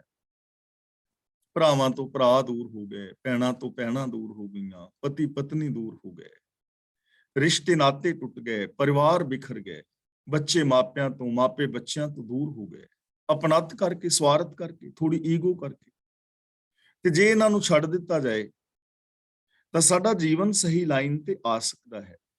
ਤਾਂ ਗੁਰੂ ਜੀ ਕਹਿੰਦੇ ਨੇ, ਸਮਰੱਥ ਗੁਰੂ ਦੇ ਪ੍ਰਵਾਸੇ, ਸਮਰੱਥ ਗੁਰੂ ਦੇ ਵਿਸ਼ਵਾਸ ਤੇ, ਸਮਰੱਥ ਗੁਰੂ ਤੇ ਵਿਸ਼ਵਾਸ ਕਰਕੇ ਮੈਂ ਇਹ ਸਾਰਾ ਕੁਝ ਛੱਡ ਦਿੱਤਾ ਹੈ। ਬਿਸਰ ਗਈ ਸਭ ਤਾਤ ਪਰਾਈ, ਜਬ ਤੇ ਸਾਧ ਸੰਗਤ ਮੁਹਿ ਪਾਈ। ਨਾ ਕੋ ਬੈਰੀ ਨਹੀਂ ਬਿਗਾਨਾ, ਸਗਲ ਸੰਗ ਹਮ ਕੋ ਬਨ ਆਈ। ਗੁਰ ਬਖਸ਼ਿਆ ਨਾਮ ਨਿਧਾਨ, ਸਭੋ ਦੁੱਖ ਲੱਥਾ। ਨਾਮ ਨਿਧਾਨ ਦਾ ਮਤਲਬ ਗੁਣਾਂ ਦਾ ਖਜ਼ਾਨਾ। ਗੁਰੂ ਨੇ ਮੈਨੂੰ ਗੁਣਾਂ ਦਾ ਖਜ਼ਾਨਾ ਬਖਸ਼ਿਆ ਹੈ, ਤੇ ਇਸ ਗੁਣਾਂ ਦੇ ਖਜ਼ਾਨੇ ਕਰਕੇ ਸਭੋ ਦੁੱਖ ਲੱਥਾ, ਮੇਰਾ ਸਾਰਾ ਦੁੱਖ ਔਰ ਕਲੇਸ਼ ਲੈ ਗਿਆ ਹੈ। ਦੇਖੋ ਕਿੰਨਾ ਵੱਡਾ ਖਜ਼ਾਨਾ ਹੈ ਤੇ ਉਹ ਖਜ਼ਾਨਾ ਸਾਡੇ ਸਾਰਿਆਂ ਦੇ ਅੰਦਰ ਭਰਿਆ ਹੈ। ਇਹ ਬੇਨਤੀ ਮੈਂ ਰੋਜ਼ ਕਰ ਰਿਹਾ ਕਿ ਇਸ ਦੁਨੀਆ ਵਿੱਚ ਹਿੰਦੂ, ਮੁਸਲਮਾਨ, ਸਿੱਖ, ਈਸਾਈ, ਜੈਨੀ, ਬੋਧੀ, ਪਾਰਸੀ, ਕਾਲੇ, ਗੋਰੇ, ਅਮੀਰ, ਗਰੀਬ, ਰਾਜਾ, ਪ੍ਰਜਾ, ਇਸਤਰੀ, ਪੁਰਸ਼, ਬੱਚੀ, ਬੱਚੇ, ਜਵਾਨ, ਪੜ੍ਹੇ, ਅਨਪੜ੍ਹ, ਕੋਈ ਵੀ ਨਹੀਂ, ਹਰ ਇਨਸਾਨ ਦੇ ਅੰਦਰ ਗੁਣ ਮੌਜੂਦ ਨੇ, ਅਨੰਤ ਗੁਣ ਮੌਜੂਦ ਨੇ, ਹਰ ਥਾਂ ਤੇ ਮੌਜੂਦ ਨੇ। ਇਹ ਗੱਲ ਵੱਖਰੀ ਹੈ ਕਿ ਬੰਦਾ ਉਹਨਾਂ ਨੂੰ ਯੂਜ਼ ਨਹੀਂ ਕਰ ਰਿਹਾ, ਉਹਨਾਂ ਨੂੰ ਇੰਪਲੀਮੈਂਟ ਨਹੀਂ ਕਰਦਾ, ਉਹਨਾਂ ਗੁਣਾਂ ਨੂੰ ਵਰਤੋਂ ਵਿੱਚ ਨਹੀਂ ਲਿਆ ਰਿਹਾ, ਔਰ ਇਹ ਔਗਣਿਆਰਾ ਹੋ ਕੇ ਫਿਰ ਰਿਹਾ ਹੈ। ਇਹਨੂੰ ਨੌਲੇਜ ਨਹੀਂ ਹੈ, ਗਿਆਨ ਨਹੀਂ ਹੈ, ਸਮਝ ਨਹੀਂ ਹੈ, ਜਾਂ ਬੇਸਮਝੀ ਕਰਕੇ ਜਾਣ-ਬੁੱਝ ਕੇ ਇਹ ਮਚਲਾ ਹੋਇਆ ਹੈ, ਪਰ ਗੁਣ ਸਾਰਿਆਂ ਵਿੱਚ ਨੇ। ਤਾਂ ਗੁਰੂ ਨੇ ਮੈਨੂੰ ਉਹ ਨਾਮ ਨਿਧਾਨ ਬਖਸ਼ਿਆ ਹੈ, ਗੁਰੂ ਨੇ ਮੈਨੂੰ ਗਿਆਨ ਦਿੱਤਾ ਹੈ ਕਿ ਭਲੇ ਪੁਰਸ਼ਾ ਤੇਰੇ ਅੰਦਰ ਅਨੰਤ ਰੱਬੀ ਗੁਣ ਨੇ, ਉਹਨਾਂ ਗੁਣਾਂ ਨੂੰ ਯੂਜ਼ ਕਰ, ਸੱਚ ਦੇ ਨਾਲ ਜੁੜ, ਨਿਰਪੈਤਾ ਦੇ ਨਾਲ ਜੁੜ, ਨਿਰਵੈਰਤਾ ਦੇ ਨਾਲ ਜੁੜ। ਤੇ ਜਦੋਂ ਦਾ ਗੁਰੂ ਨੇ ਮੈਨੂੰ ਇਹ ਗੁਣਾਂ ਦਾ ਖਜ਼ਾਨਾ ਬਖਸ਼ਿਆ ਹੈ, ਸਭੋ ਦੁੱਖ ਲੱਥਾ, ਮੇਰਾ ਸਾਰਾ ਦੁੱਖ ਲੈ ਗਿਆ ਹੈ। ਔਰ ਹਕੀਕਤ ਹੈ, ਜਿਹੜਾ ਈਰਖਾ ਕਰਕੇ ਸਾਨੂੰ ਇੱਕ ਦੂਜੇ ਨਾਲ ਦੁੱਖ ਹੁੰਦਾ ਹੈ, ਜੇ ਅੰਦਰ ਪ੍ਰੇਮ ਪ੍ਰਗਟ ਹੋ ਜਾਏ ਤੇ ਈਰਖਾ ਦਾ ਦੁੱਖ ਮਿਟ ਜਾਏਗਾ। ਜੋ ਬੰਦਾ ਹੰਕਾਰ ਦੇ ਨਾਲ ਆਫਰਿਆ ਫਿਰਦਾ ਹੈ, ਐਵੇਂ ਹੀ ਮੈਂ, ਤੇ ਜੇ ਉਹਦੇ ਅੰਦਰ ਨਿਮਰਤਾ ਆ ਜਾਏ ਤਾਂ ਉਹ ਬੰਦਾ ਮਹਾਨ ਹੋ ਜਾਏਗਾ, ਉਹਦਾ ਹਉਮੈ ਦਾ ਰੋਗ ਦੂਰ ਹੋ ਜਾਏਗਾ। ਇਸੇ ਤਰ੍ਹਾਂ ਝੂਠ ਕਰਕੇ ਜੋ ਦੁੱਖ ਨੇ, ਜੇ ਬੰਦਾ ਸੱਚ ਬੋਲਣਾ ਸ਼ੁਰੂ ਕਰ ਦੇ ਤਾਂ ਝੂਠ ਵਾਲੇ ਦੁੱਖ ਲੈ ਜਾਣਗੇ। ਇਸ ਲਈ ਸਾਰੇ ਦੁੱਖਾਂ ਦਾ ਦਾਰੂ ਹੈ ਸੱਚ। ਸੱਚ ਸਭਨਾ ਹੋਏ ਦਾਰੂ, ਪਾਪ ਕੱਢੇ ਧੋਏ, ਨਾਨਕ ਵਖਾਣੇ ਬੇਨਤੀ, ਜਿਨ ਸੱਚ ਪੱਲੇ ਹੋਏ। ਗੁਰੂ ਨੇ ਮੈਨੂੰ ਨਾਮ ਖਜ਼ਾਨਾ ਬਖਸ਼ਿਆ ਹੈ ਗੁਣਾਂ ਦਾ, ਜਿਸ ਕਰਕੇ ਮੇਰਾ ਸਾਰਾ ਦੁੱਖ ਲੈ ਗਿਆ ਹੈ। ਤੇ ਗੁਰੂ ਜੀ ਹੁਣ ਸਾਨੂੰ ਉਪਦੇਸ਼ ਕਰ ਰਹੇ ਨੇ, ਭੋਗੋ ਪੁੰਚੋ ਭਾਈਓ, ਪੱਲੇ ਨਾਮ ਅਗੱਥਾ। ਭਾਈਓ ਦਾ ਮਤਲਬ ਹੈ ਭਰਾਵੋ, ਪੁੰਚੋ ਦਾ ਮਤਲਬ ਖਾਓ, ਤੁਸੀਂ ਵਰਤੋ, ਅਗੱਥਾ ਦਾ ਮਤਲਬ ਅਕਥ ਪ੍ਰਭੂ ਦਾ, ਜਿਸ ਦਾ ਅੰਤ ਨਹੀਂ ਪਾਇਆ ਜਾਂਦਾ। ਪੱਲੇ ਦਾ ਮਤਲਬ ਪੱਲੇ ਬੰਨੋ, ਇਕੱਠਾ ਕਰੋ। ਹੇ ਭਰਾਵੋ, ਤੁਸੀਂ ਵੀ ਅਕਥ ਪ੍ਰਭੂ ਦੇ ਗੁਣਾਂ ਦੇ ਖਜ਼ਾਨੇ ਨੂੰ ਖੁੱਲੇ ਦਿਲ ਦੇ ਨਾਲ ਵਰਤੋ ਔਰ ਇਕੱਠਾ ਕਰੋ। ਗੁਣਾਂ ਦਾ ਖਜ਼ਾਨਾ ਭਰੋ, ਗੁਣਾਂ ਦੇ ਖਜ਼ਾਨੇ ਨੂੰ ਵਰਤੋ, ਸੱਚ ਇਕੱਠਾ ਕਰੋ, ਦਇਆ ਇਕੱਠੀ ਕਰੋ, ਪ੍ਰੇਮ ਇਕੱਠਾ ਕਰੋ, ਇਮਾਨਦਾਰੀ, ਇਨਸਾਨੀਅਤ, ਔਰ ਇਹਨਾਂ ਗੁਣਾਂ ਬਾਰੇ ਬੋਲੋ ਔਰ ਇਹਨਾਂ ਗੁਣਾਂ ਨੂੰ ਵਰਤੋ, ਖਰਚੋ, ਵੰਡੋ, ਇਹਨਾਂ ਗੁਣਾਂ ਵਾਲਾ ਬਿਹੇਵੀਅਰ ਕਰੋ। ਤੁਸੀਂ ਵੀ ਇਹਨਾਂ ਗੁਣਾਂ ਦਾ ਖਜ਼ਾਨਾ ਇਕੱਠਾ ਕਰੋ, ਤੁਸੀਂ ਵੀ ਇਹਨਾਂ ਗੁਣਾਂ ਨੂੰ ਵਰਤੋ, ਔਰ ਇਹਨਾਂ ਗੁਣਾਂ ਰਾਹੀਂ ਜਿਹੜਾ ਸੁੱਖ ਪੈਦਾ ਹੁੰਦਾ ਹੈ, ਉਹ ਸੁੱਖ ਆਨੰਦ ਨੂੰ ਤੁਸੀਂ ਵੀ ਮਾਣੋ। ਨਾਮ ਦਾਨ ਇਸਨਾਨ ਦਿੜ, ਸਦਾ ਕਰੋ ਗੁਰ ਕਥਾ। ਇੱਥੇ ਦਾਨ ਦਾ ਮਤਲਬ ਹੈ ਸੇਵਾ ਕਰਨੀ, ਸਹਿਯੋਗ ਕਰਨਾ। ਨਾਮ ਦਾ ਮਤਲਬ ਹੈ ਰੱਬੀ ਗੁਣਾਂ ਨੂੰ ਗਾਣਾ, ਤੇ ਇਸ਼ਨਾਨ ਦਾ ਮਤਲਬ ਇੱਥੇ ਸਰੀਰਕ ਇਸ਼ਨਾਨ ਨਹੀਂ ਹੈ, ਆਚਰਨ ਦੀ ਪਵਿੱਤਰਤਾ, ਅੰਦਰਲੇ ਇਸ਼ਨਾਨ ਦੀ ਗੱਲ ਹੈ, ਮਾਨਸਿਕਤਾ ਨੂੰ ਸਾਫ਼ ਕਰਨਾ। ਕਥਾ ਦਾ ਮਤਲਬ ਕਹਾਣੀਆਂ, ਸਿਫਤ ਸਲਾਹ। ਸਦਾ ਗੁਰੂ ਦੀਆਂ ਕਹਾਣੀਆਂ ਕਰੋ, ਸਦਾ ਗੁਰੂ ਦੇ ਬਚਨ ਗਾਓ, ਸਦਾ ਗੁਰੂ ਦੀ ਗੱਲ ਕਰੋ, ਔਰ ਹਮੇਸ਼ਾ ਰੱਬੀ ਗੁਣਾਂ ਦੀ ਸਿਫਤ ਸਲਾਹ ਕਰੋ, ਸੇਵਾ ਕਰੋ, ਸਹਿਯੋਗ ਕਰੋ ਕਿਸੇ ਦਾ, ਔਰ ਆਪਣੇ ਆਚਰਨ ਨੂੰ ਪਵਿੱਤਰ ਬਣਾਓ। ਯਾਨੀ ਰੱਬੀ ਸਿਫਤ ਸਲਾਹ ਕਰੋ, ਗੁਣਾਂ ਦੀ ਵਰਤੋਂ ਕਰੋ, ਸਹਿਯੋਗ ਕਰੋ ਕਿਸੇ ਦਾ, ਔਰ ਨਾਲ ਹਮੇਸ਼ਾ ਹਮੇਸ਼ਾ ਉੱਚਾ ਸੁੱਚਾ ਆਚਰਨ ਬਣਾਓ। ਸਹਿਜ ਭਇਆ ਪ੍ਰਭ ਪਾਇਆ, ਜਮ ਕਾ ਪੌਲਥਾ। ਜਦੋਂ ਐਸੀ ਜ਼ਿੰਦਗੀ ਜੀਵੋਗੇ ਤਾਂ ਸਹਿਜ ਭਇਆ, ਜੀਵਨ ਦੇ ਅੰਦਰ ਜਦੋਂ ਸਹਿਜ ਆ ਜਾਏ। ਸਹਿਜ ਦਾ ਮਤਲਬ ਸਮਾਧੀ ਲਾਣੀ ਨਹੀਂ ਹੈ ਕਿ ਸਵੇਰੇ ਉੱਠ ਕੇ ਸਮਾਧੀ ਲਾ ਕੇ ਬਹਿ ਜਾਓ, ਮੈਡੀਟੇਸ਼ਨ ਕਰੋ ਨਾ। ਸਹਿਜ ਦਾ ਮਤਲਬ ਮਨ, ਬਚਨ ਔਰ ਕਰਮ ਦੀ ਇਕਸਾਰਤਾ। ਜਦੋਂ ਇਹ ਸਾਰੇ ਗੁਣ ਜੋ ਪਿੱਛੇ ਬਿਆਨ ਕੀਤੇ ਨੇ ਮਾਨਸਿਕਤਾ ਵਿੱਚ ਵੀ ਆ ਜਾਣ, ਬੋਲਾਂ ਵਿੱਚ ਵੀ ਆ ਜਾਣ, ਬਿਹੇਵੀਅਰ ਵਿੱਚ ਵੀ ਆ ਜਾਣ, ਇਹਨੂੰ ਕਹਿੰਦੇ ਨੇ ਸਹਿਜ ਆਤਮਕ ਅਡੋਲਤਾ। ਸਹਿਜ ਭਇਆ, ਜਦੋਂ ਆਤਮਕ ਅਡੋਲਤਾ ਪੈਦਾ ਹੋ ਗਈ, ਪ੍ਰਭ ਪਾਇਆ, ਉਦੋਂ ਤੁਸੀਂ ਸਮਝ ਲਓ ਰੱਬ ਨੂੰ ਪਾ ਲਓਗੇ। ਜਮ ਕਾ ਪੌਲਥਾ ਦਾ ਮਤਲਬ ਜਿੰਨੀ ਆਤਮਕ ਜੋ ਮੌਤ ਹੈ ਉਹਦਾ ਭੌ ਲੈ ਜਾਏਗਾ, ਉਹ ਨੇੜੇ ਨਹੀਂ ਫਟਕੇਗੀ, ਆਤਮਕ ਮੌਤ ਦਾ ਡਰ ਖਤਮ ਹੋ ਜਾਏਗਾ। ਤਾਂ ਮਨ ਦੀ ਅਡੋਲਤਾ ਬਣ ਜਾਂਦੀ ਹੈ, ਪ੍ਰਭੂ ਮਿਲ ਜਾਂਦਾ ਹੈ, ਮੌਤ ਦਾ ਡਰ ਦੂਰ ਹੋ ਜਾਂਦਾ ਹੈ। ਭਾਵ ਕਿ ਆਤਮਕ ਮੌਤ ਦਾ ਜਿਹੜਾ ਖਤਰਾ ਹੈ ਉਹ ਮਨੁੱਖ ਦਾ ਖਤਮ ਹੋ ਜਾਂਦਾ ਹੈ। ਐਸਾ ਇਨਸਾਨ ਕਦੇ ਆਤਮਕ ਮੌਤ ਤੇ ਨਹੀਂ ਮਰਦਾ। ਔਰ ਐਸੇ ਇਨਸਾਨ ਦੀ ਜ਼ਿੰਦਗੀ ਦੇ ਅੰਦਰ ਕਦੇ ਮਾਨਸਿਕ ਦੁੱਖ ਪੈਦਾ ਨਹੀਂ ਹੁੰਦੇ। ਤਾਂ ਅੱਜ ਦੀ ਵਿਚਾਰ ਇੱਥੇ ਸਮਾਪਤ ਕਰਦੇ ਹਾਂ ਜੀ। ਅੱਜ ਦੀ ਇਸ ਵਿਚਾਰ ਵਿੱਚ ਜੇ ਕਿਸੇ ਵੀਰ ਭੈਣ ਦਾ ਕੋਈ ਸਵਾਲ ਹੈ ਛੋਟਾ ਮੋਟਾ, ਤਾਂ ਉਹ ਆਪਣਾ ਸਵਾਲ ਕਰ ਸਕਦੇ ਹੋ। ਔਰ ਜੇ ਕਿਸੇ ਵੀਰ ਭੈਣ ਨੇ ਆਪਣੇ ਵਿਊਜ਼ ਦੇਣੇ ਨੇ ਤਾਂ ਉਹ ਅਨਮਿਊਟ ਹੋ ਜਾਓ, ਉਹ ਆਪਣੇ ਵਿਊਜ਼ ਦੇ ਸਕਦੇ ਹੋ। ਹੋਈਆਂ ਭੁੱਲਾਂ ਦੀ ਖਿਮਾ। ਵਾਹਿਗੁਰੂ ਜੀ ਕਾ ਖਾਲਸਾ, ਵਾਹਿਗੁਰੂ ਜੀ ਕੀ ਫਤਿਹ।